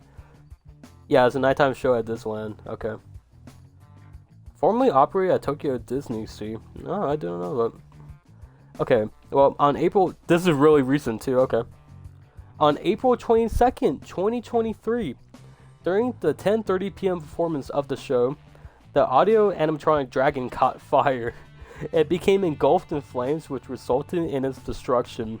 The Frontierland area was evacuated with no injuries being reported according to the Anaheim Fire Department. The incident is currently under investigation. Okay. But this one's kinda crazy. So on June 25th, 2003, and I wasn't born yet, a 23-year-old woman exited the Indiana Jones ride complaining of a severe headache. She was hospitalized later that day and was discovered that she had suffered a brain hemorrhage. She died on September 1st, 2000 of cerebral aneurysm.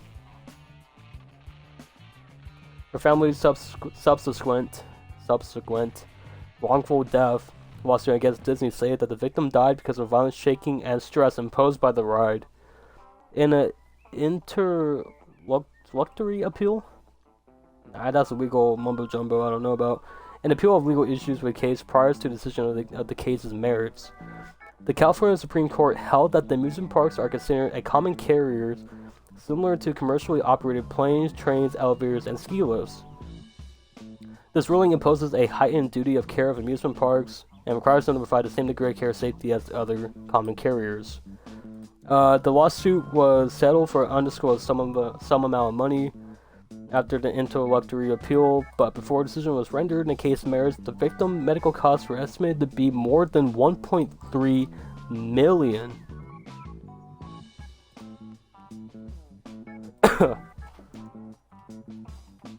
Okay.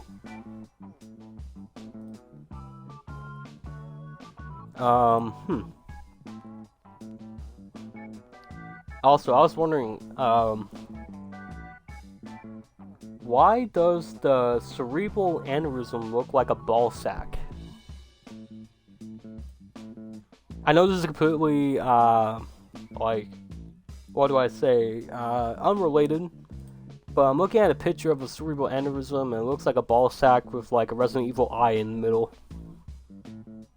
But my knowing is probably like connected to the spine and everything, and like the little brainstem. But it looks like something out of Resident Evil. I'm gonna keep on going though. I remember this. Okay. Yeah.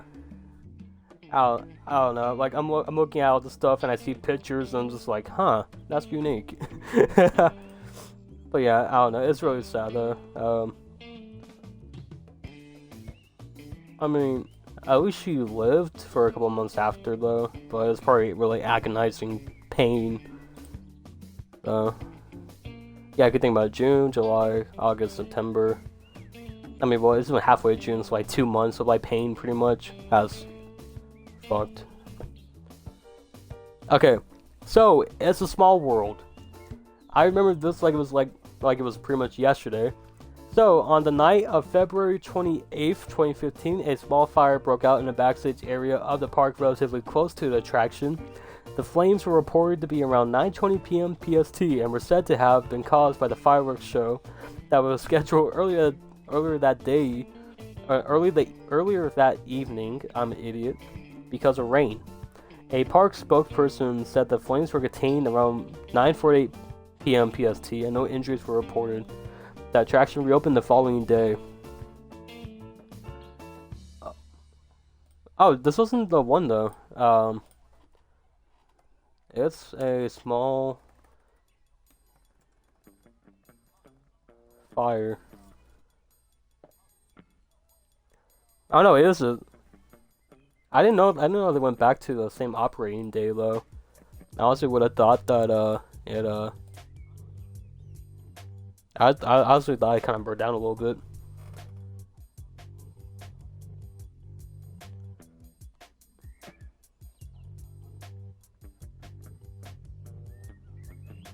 Oh, okay.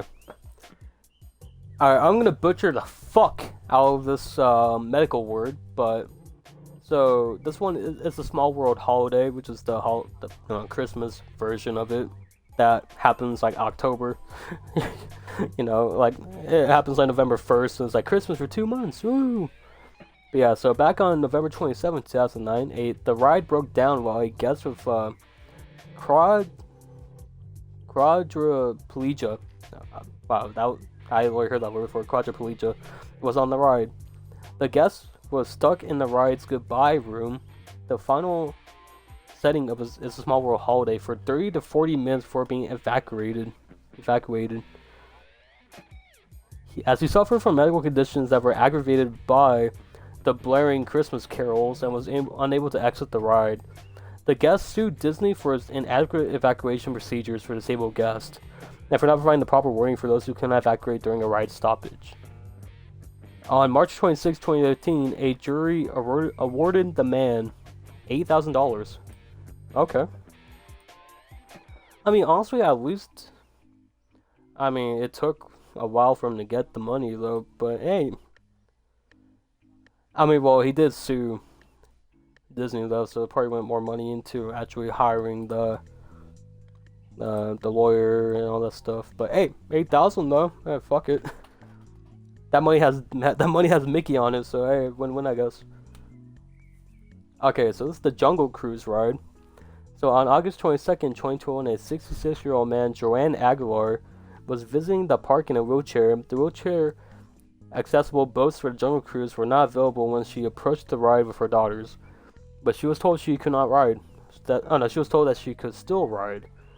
After the ride ended, Joanne's daughter attempted to help her exit the boat, but she fell back and suffered a compound fracture in her leg.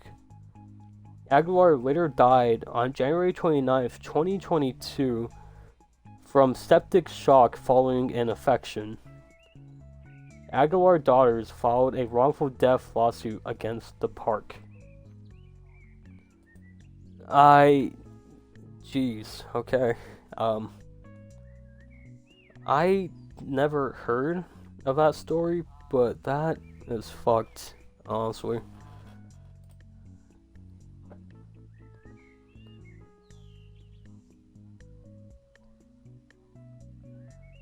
Suffered a compound fracture in her leg and from septic shock. Man, that is fucked. Substance or blood poisoning is a life-threatening disease. Okay, well, fly high, Joanne. That is fucked. Okay. All right. So moving on. How many? Holy fuck! There's so many. Okay, never mind. Okay, I was making out like there's so much more to go, but we're almost done. We're almost done. Then we're almost done with this little. Oh yeah, shit! I didn't know that you. Sorry, Had. I didn't know you followed 53 minutes ago. But thank you so much for the follow. You know, welcome to. Fuck, I don't know what I called my followers. I think we call them the Goof Troop or something like that. I still need to work on it. But thank you so much for the follow. I didn't see that you followed. I'm working with what I got, so sorry there was like no blaring horns or anything. So thank you so much for the follow. Alright, but we keep on going. How many do I have left? Main Street. Wait, 2, 3, 4, 5, 6, 7, 8, 9, 10, 11, 12, 13, 14. Okay, well the 14th one has a lot of sewer slide on it, so yeah, that's gonna be fun to talk about. But we'll get there when we get there. It's 5:18 my time. All right, I've been doing this for like 2 hours now. Oh shit. I gotta love streaming though. This is a lot of fun though.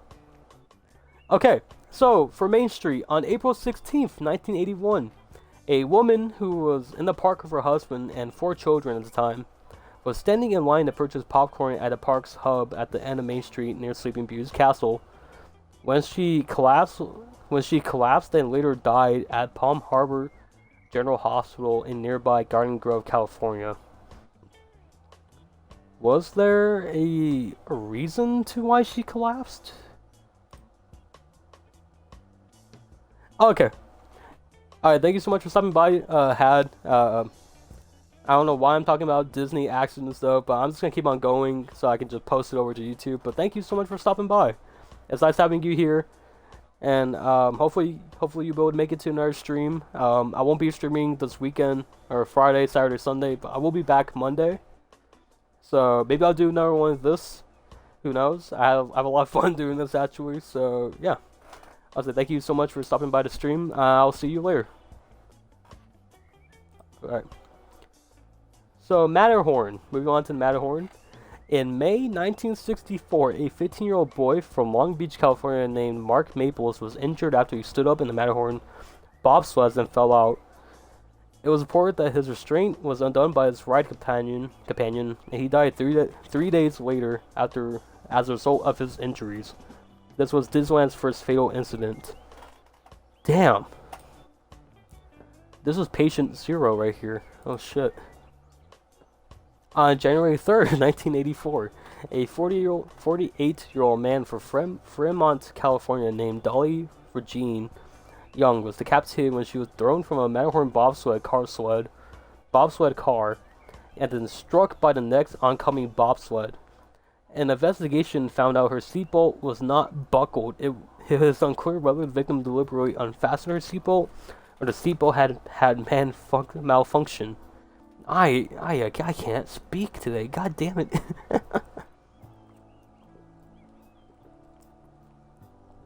Ugh.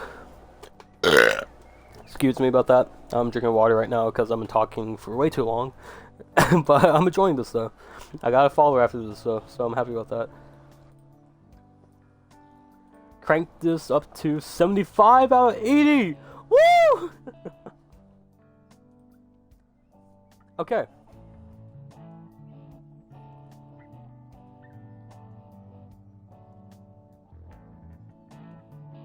Alright. So, the monorail. On June 17th, 1966, a 19-year-old Thomas Guy Cleveland from Northridge, California, was killed while attempting to sneak into the park by climbing onto the monorail track.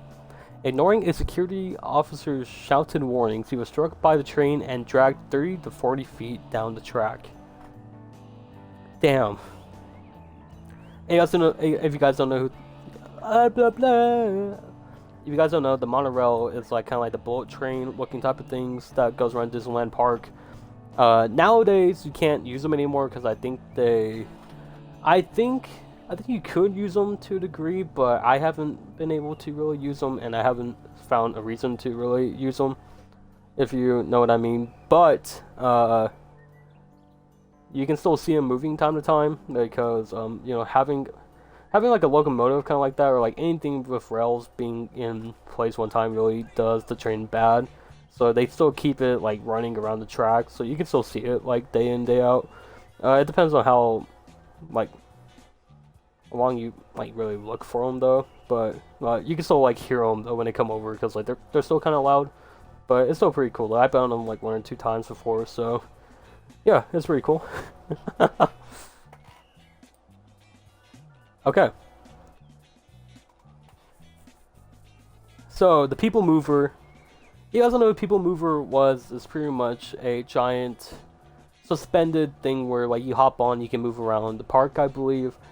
If you guys look at the Matterhorn Mountain, or like the big mountain within Disneyland, you can still see part where like it's open. That like the best part about it, I think, it is the Matterhorn that was part of the people mover.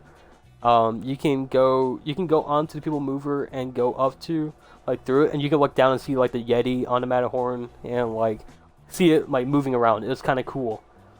I never been on it because, or I think it shut down before I was even sentient. You know, because like when you're a baby, you're pretty much just on autopilot. So I don't know when I was, you know, there. I went to go see it, but yeah, it was a thing.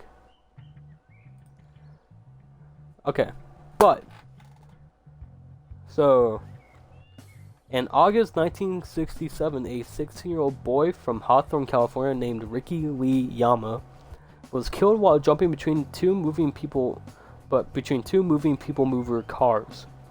As the ride passed through a tunnel, he stumbled and fell onto the track, where an oncoming train of cars crushed him beneath the wheels and dragged his body a few hundred feet before it was stopped by its ride operator. The attraction has only been open for 1 month at a time. Okay. Okay, Okay. We're taking a step back. I gave you the wrong picture of the idea. So People Mover was, you know, pretty much kind of like a tram, you know what I mean? But like it also moves like on the giant where the rocket rides were, you know, it kind of went on there. I'm pretty sure, if I'm pretty wrong. Let me look into the tab. Yeah, I'm pretty sure it was right. It was, and the Disneyland monorail system. Yeah, it was right next to it though. Yeah, you can still see it. Yeah, I'm pretty sure you can still see the People Mover area it was though. But yeah, it's there. But I got completely wrong though. Yeah, so the boy, he saw the two. He was like, hey, I could jump between the two. He jumped. He didn't make it, and he fell, and he got crushed, and he was dragged a few hundred feet. And it'll been going for one month, and now he's dead. So fly high, Ricky. So in 1972, 4 teenage girls were riding the People Mover when one lost her mouse ears cap. She and her cousin jumped onto the track to retrieve it, realizing that they had to get onto a different People Mover car.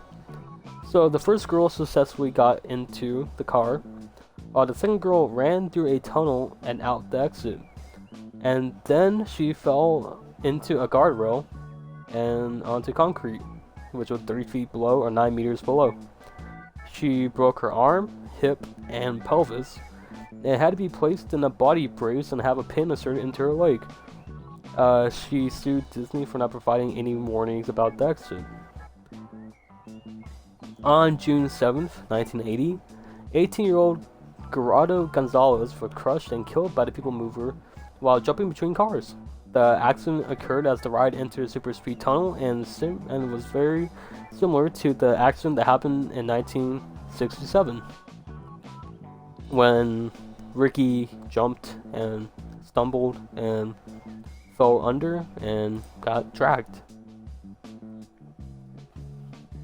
Okay, so This one is one I don't know about, but it was called Pack Mules Through Nature's Wonderland. So, on an unknown date before 1973, a mule saddle broke, causing a rider to fall off and tumble down an incline, injuring him.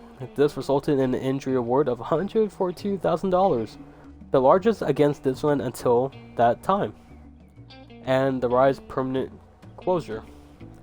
I never heard of Pack Mules Through Nature's Wonderland. I could probably Google it right now to see a picture of it, but honestly I really don't care. Because, you know, I mean, it kind of makes sense. You're just riding a mule through nature's wonderland. So, I mean, you can only really do too much with it, though. But yeah.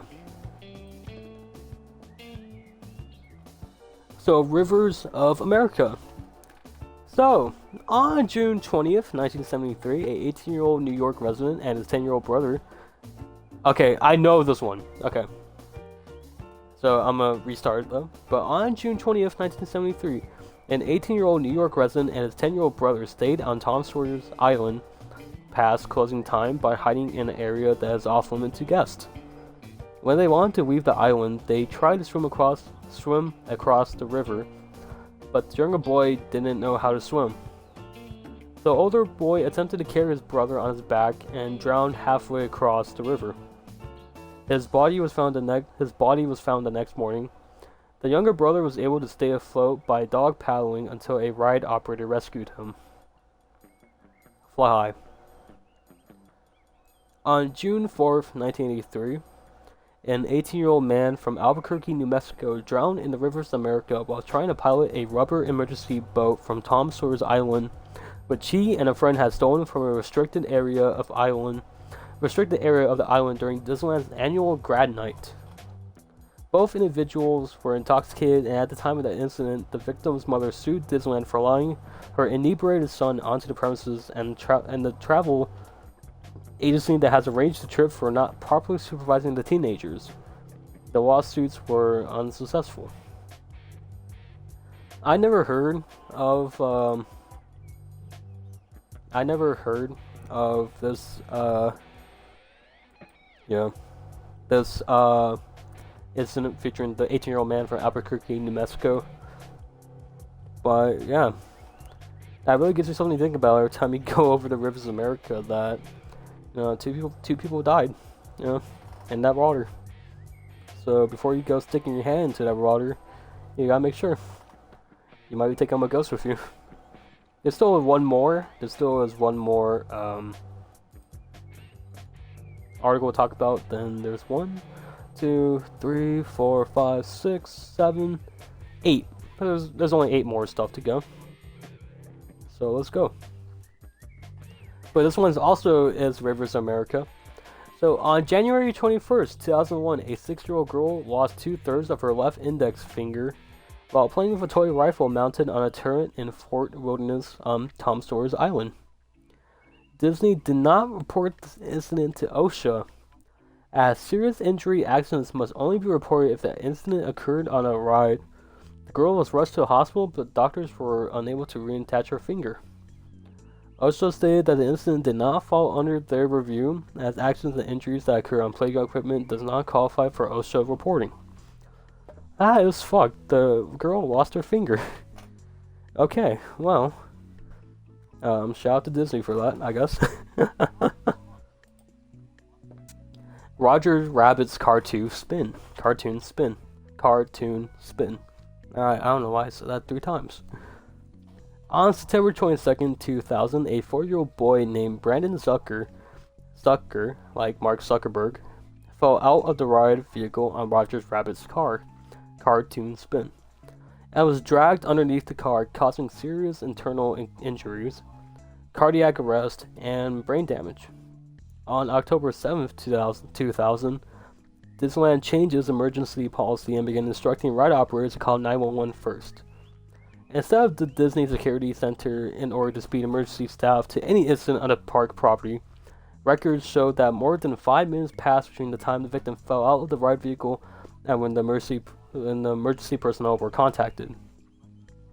A Disney spokesperson claimed that the timing of the policy change and his accident were coincidental. An investigation ending in December 2000 concluded that a lap bar had malfunctioned and the victim was placed in the wrong seat in the ride vehicle, too close to the opening. 3 months after the incident, the Permanent Ride Amusement Branch of California's Division of Occupational Safety instructed Disney to install additional safety features on this ride. In January 2002, Disney settled with the victim's family. Based on the cost of the victim's continuing medical care and suffering, Disney did not require to accept blame. The victim never fully recovered from the injuries and died on January 26, 2009, at the age of 13 at Children's Hospital, Orange County. That was sad. Fly high, kid. Fly high. No, fly high, Brandon. Dude, that's crazy how he didn't, recover from his injuries. That was fucked. Hopefully he's in a better place now. Fly high, Brandon. Moving on. Skyway. On April 17th, 1994, a 30-year-old man fell approximately 20 feet, or 6 meters, from a gondola into a tree. Okay, yeah. Okay, this is what I was talking about. This is like the accidental worker. Okay. But I was 60. But maybe I read it wrong, though. Okay, so restarting. On April 17th, 1994, a 30-year-old man fell approximately 20 feet, or 6 meters, from a gondola into a tree in front of the Alice in Wonderland ride. Paramedics rescued him and took him over to area hospital for treatment for minor injuries. The man filed a $25,000 lawsuit against The man filed a $25,000 lawsuit against Disney, claiming that he had simply fallen out of the ride. However, just before the trial date in September 1996, the victim admitted that he had purposely jumped out of the ride. The suit was subsequently dropped. Wow, that wasn't the story that I was talking about then. The one I was talking about earlier was a 60-year-old man who, he was a janitor and he was on the ride, and the ride started moving, and the only place that he could really land is in the flower bed. So he jumped off the thing and tried to land on a flower bed. I don't know what happened because the website was trying to get me to buy a membership, and I ain't doing that. So, I'll gladly just read the Spark Notes. But he can fly high too. Space Mountain. This one is really long. They have pretty long ones. But I'll get through it as fast as I can, and I'll give my, additional input like I have been doing. So, Space Mountain. On August 14th, 1979, a 31-year-old woman became sick after riding Space Mountain at the unload area. She was unable to exit the vehicle, although employees told her to stay seated while the vehicle was removed from the track. Other ride operators did not realize that her vehicle was supposed to be removed, and they accidentally sent her through the ride a second time. She arrived at the unloading zone semi-conscious. The victim was taken to Palm Harbor Hospital when she remained in a coma and died 1 week later. The coroner's report attributed the death to natural causes. A heart tumor had dislodged and entered her brain. A subsequent lawsuit against the park was dismissed.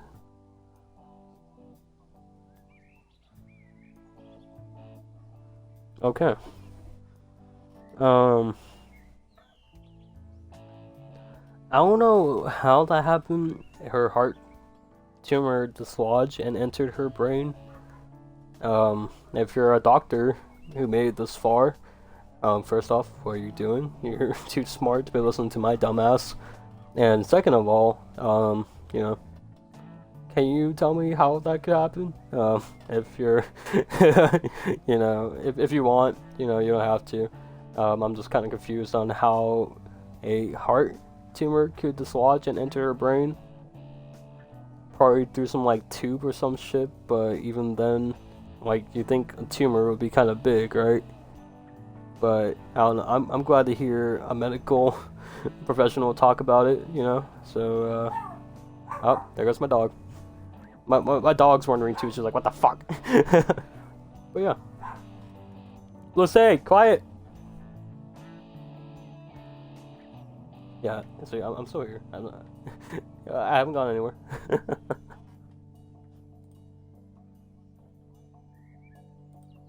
Okay.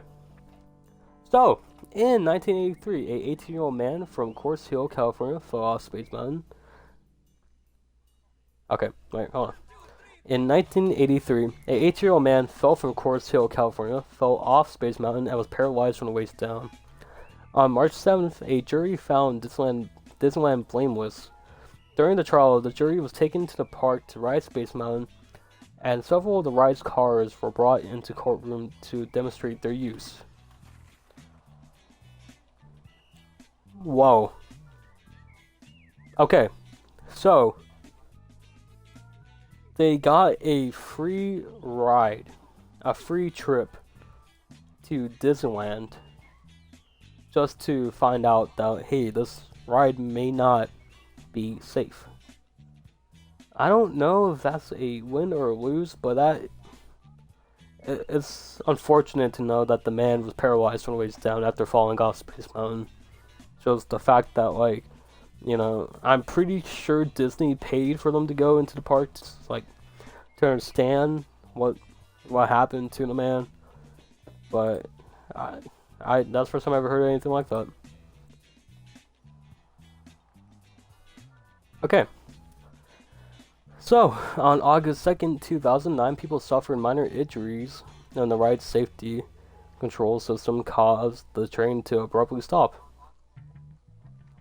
This was Space Mountain's first mechanical problem since its opening in 1977. Okay. So that one wasn't that bad. It just stopped out of nowhere, so they probably had whiplash, but hopefully it wasn't anything that bad. In April 2013, Disney voluntarily closed Space Mountain, the Matterhorn bobsleds, and soaring over California over OSHA-related issues so that employee safety protocols could be reviewed. Downtime for each attraction differed, with Space Mountain being closed to the longest at 1 month. The safety review stemmed from 7 OSHA fines that were initiated from a November 2012 incident where a worker fell down the outside of the Space Mountain building and broke several bones. OSHA originally fined Disney a record of $234,850, but the fine was reduced to $82,000, and also fined the contracting company $60,995 for safety violations. Okay, that one wasn't also that bad, just except for the worker that, broke his bones, or he or she broke the bones. That breaking bones are never fun. But yeah, hopefully it got fixed, Mom.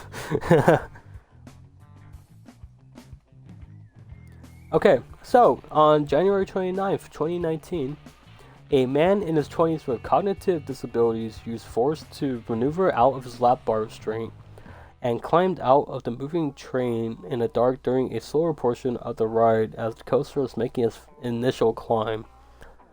The man's absence was not noted until the end of the ride, when his friends discovered him missing. Whereupon operators stopped the ride and guided him to safety. The man was uninjured, but was later taken to the hospital for a precautionary examination. The ride reopened on February 1st, 2019 after an inspection. Okay, so that, could have went severely wrong. I'm glad the man is fine, just, that could have went wrong in so many ways, so, I'm so glad that he, didn't do that when it was on, the fast part. Because, yeah, if you guys ever been on Space Mountain, it does have kind of slow parts, like initial climb, and I think towards the end, it kind of slows down a little bit.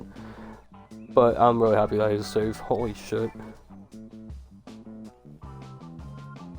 Okay, so moving on. This is the Storybook Land Canal Boats. I'm quite unsure about this. This might... Oh! Wait.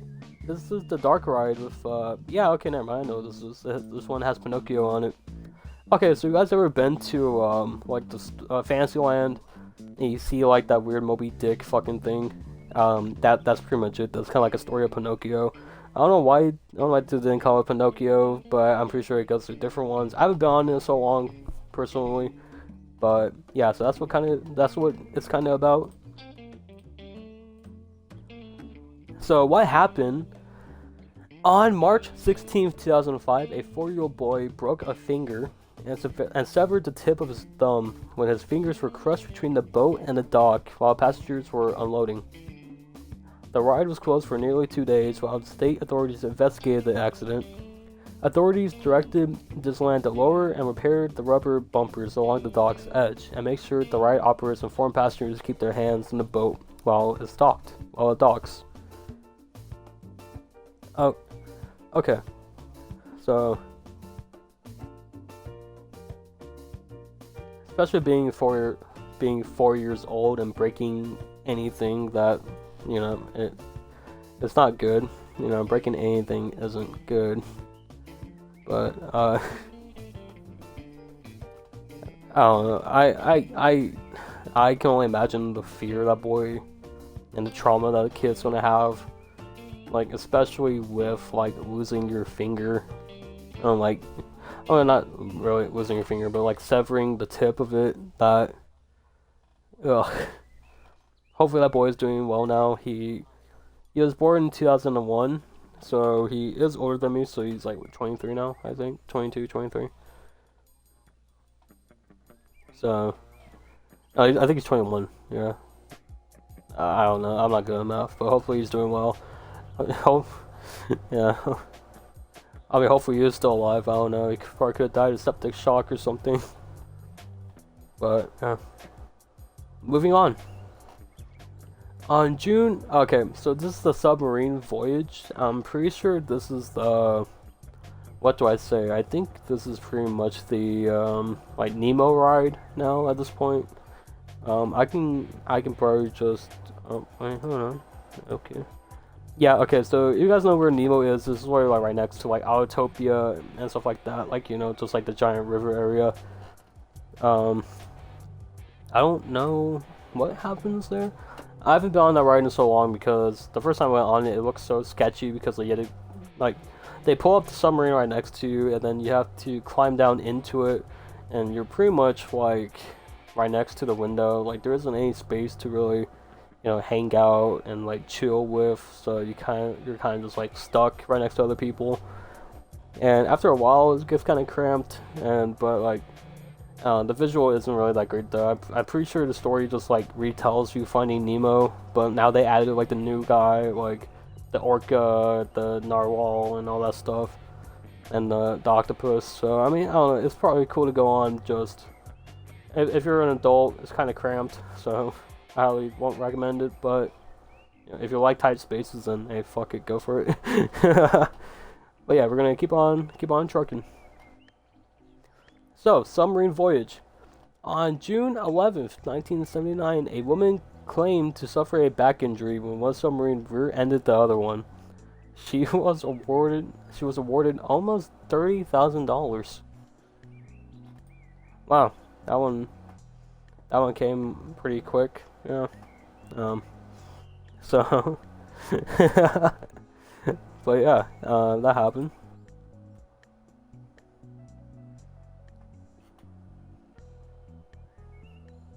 I love it how it says claimed to have suffered, like, I mean, well, if she got the money, then maybe she actually suffered one, but, yet again, I don't know, I'm not a rocket scientist. I'm an idiot who draws anime girls, so you shouldn't really take my advice for shit.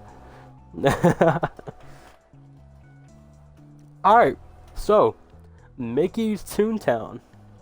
On May 28th, 2013, 2 small explosions in trash cans caused Mickey Toontown's area of the park to be evacuated. Officials believe the explosions were caused by 2 plastic bottles filled with dry ice or dry ice bombs taken from a nearby ice cream stand, and the bomb squad was called to report an investigation. Were called to investigate. No injuries were reported. A 20-year-old concession stand worker from Long Beach, California, named Christian Barnes was arrested and charged with creating and detonating 2 dry ice bombs. Barnes pled guilty to one misdemeanor and count possession of a destructive device. He was sentenced to 36 days in jail, 3 years in informal probation, 100 hours of community service, and was banned from life from all Disney parks. Okay, so that's kind of a lot to unpack. So, in short terms, Mickey's Toontown experienced a terrorist attack, blowing up 2 of Mickey's Toontown's trash cans. And the terrorist was a 22-year-old kid from Long Beach, California, who only spent 36 days in jail, 100 hours of community service, 3 years of informal probation, I don't know what the fuck that is, and being banned for life. I don't really understand the motive of this outside, just be like, being a dumb 22-year-old.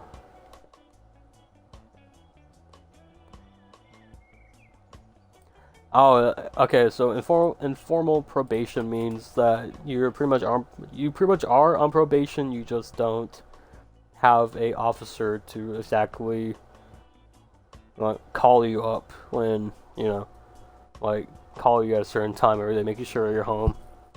So I mean, all you have to do is just avoid getting arrested in 3 years or stay away from dry ice for 3 years. But yeah, I can't believe being banned though. Well, I mean, he kind of caused it on himself though. I don't know what he was trying to get across with the Toontown incident, but yeah.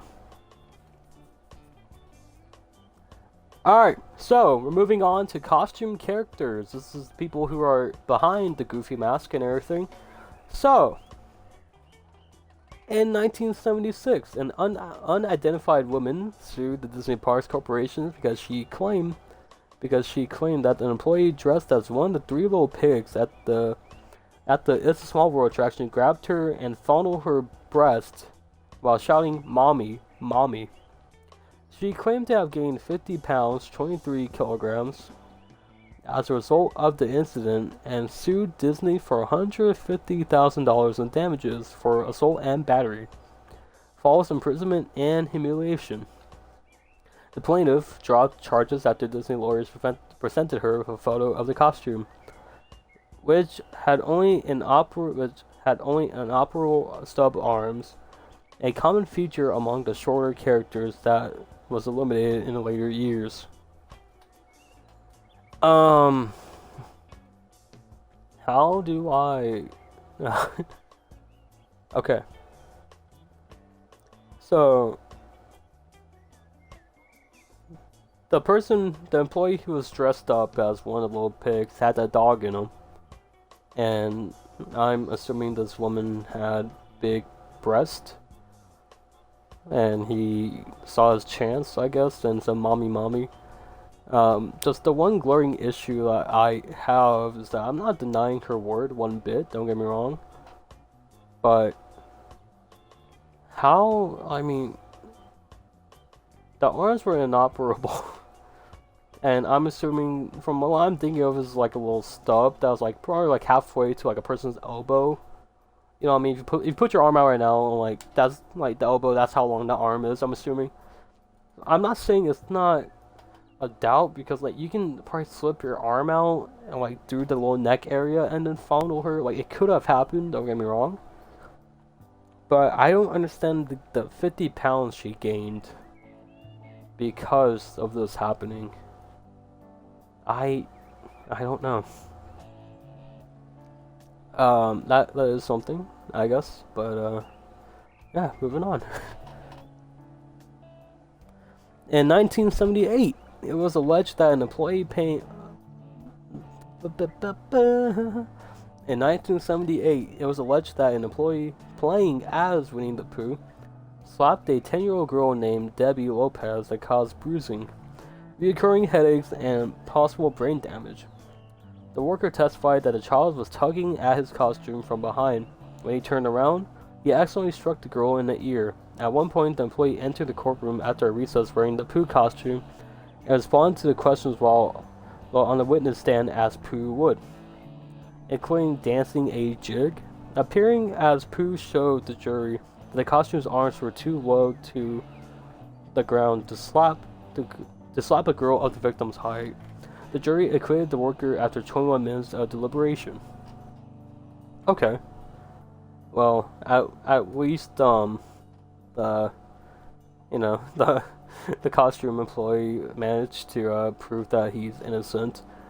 Yeah. I don't know how tall the girl was, but like looking at the costumes that the character workers have to wear is probably not the best for anyone. Like, especially like look at where my character's hands are now. It's like they're not that long. I don't know if I can. Hold on. I know you guys are my first person view though. It's like I'm pretty sure they're only like it's severely limited, like up to like right here. So that's what I'm assuming. But yeah. Okay, wait, hold on. Okay, we're gonna be moving over to here for a little bit. I get a little what do I say? Change of scenery for the past like 2 hours of me talking about Disneyland accidents and all that stuff.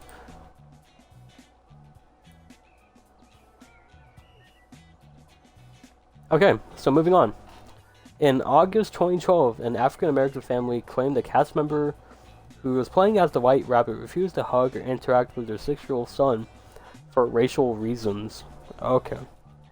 The family also claimed that the character interacted with white and Asian children, while Disney did not offer the family an apology letter and park passes. The family refused to offer. While Disney did offer, they did offer the family an apology letter and park passes, the family refused to offer and filed a lawsuit since Disney will not confirm whether the employee was still employed with them. The lawsuit was settled on December 30th, 2013. I do not have the information that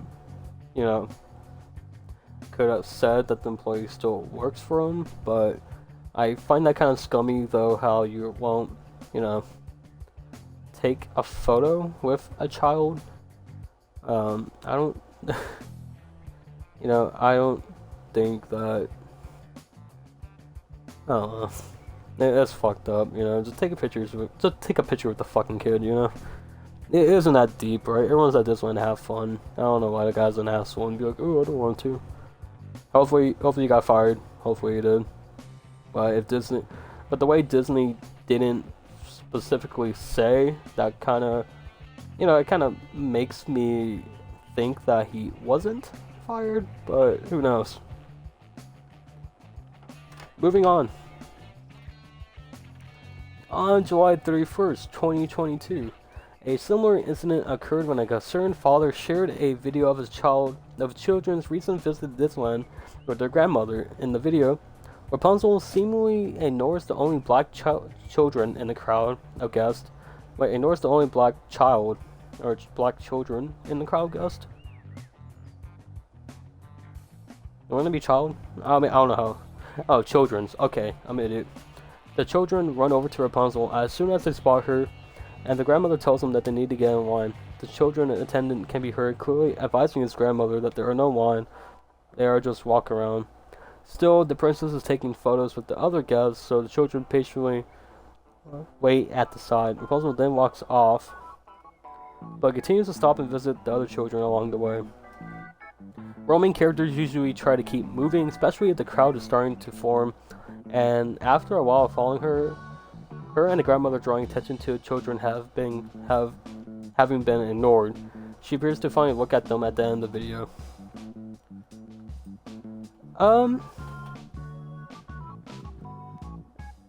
Yeah, I mean, I don't know, I can kind of chalk it up to like her just not really paying attention, but also, yet again, I can't really confirm nor deny that happening.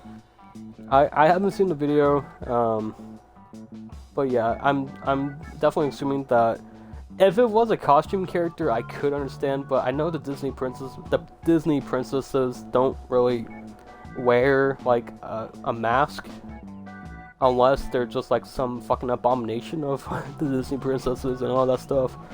So assuming that, you know, it was just a pure coincidence that like she just didn't hear, because like, especially trying to be like a Disney performer, you have kids like, oh my god, Rapunzel, and you're just like, huh? Like, you know, I could kind of see why she kind of, you know, didn't look their way, but still, like, a part of it could just be like, you know, chalk up to like, you know, stuff. But yeah, who knows. Okay, moving on to the final final Disneyland Hotel section. This part is pretty deep. This does involve a sewer slide, so if you get emotional to that, and you know, you have certain, like, you know, you just don't like sewer slide and hearing about it, please mute the video. I know I talked about this earlier within the video, but this is kind of deep at times, so yeah. So you might want to mute the video starting now. And before you mute the video, I'll put my arm up when I'm done, like this, so you can unmute the video if you want. It's up to you.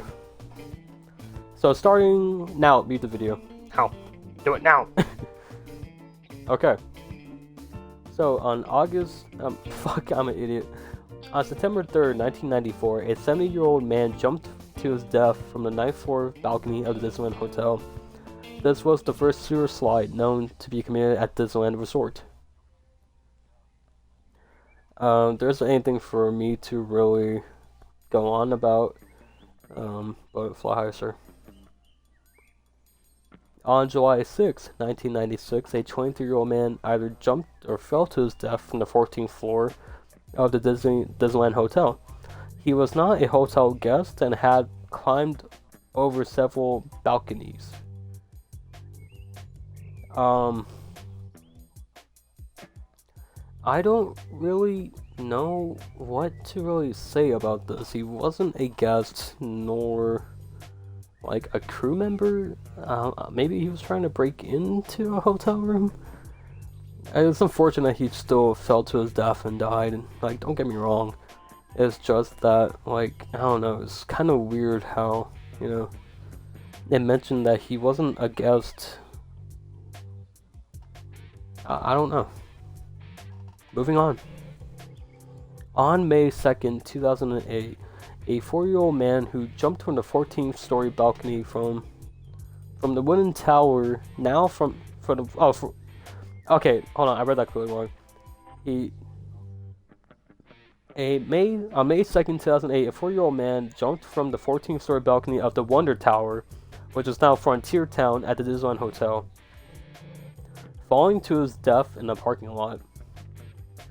I'm assuming both of these were considered a sewer slide, to be honest. Well, the one in 2008 definitely was. But yeah, and we made it. We are at the end of the list of accidents at Disneyland. So hello, welcome back to the video. Those who are muted. We made it to the end of the list of accidents over at Disneyland. So if this is going over on YouTube, hello YouTube. This is my first Just Chatting stream, so hopefully you all enjoyed. I got a follower from here, so I'm happy about that. But yeah,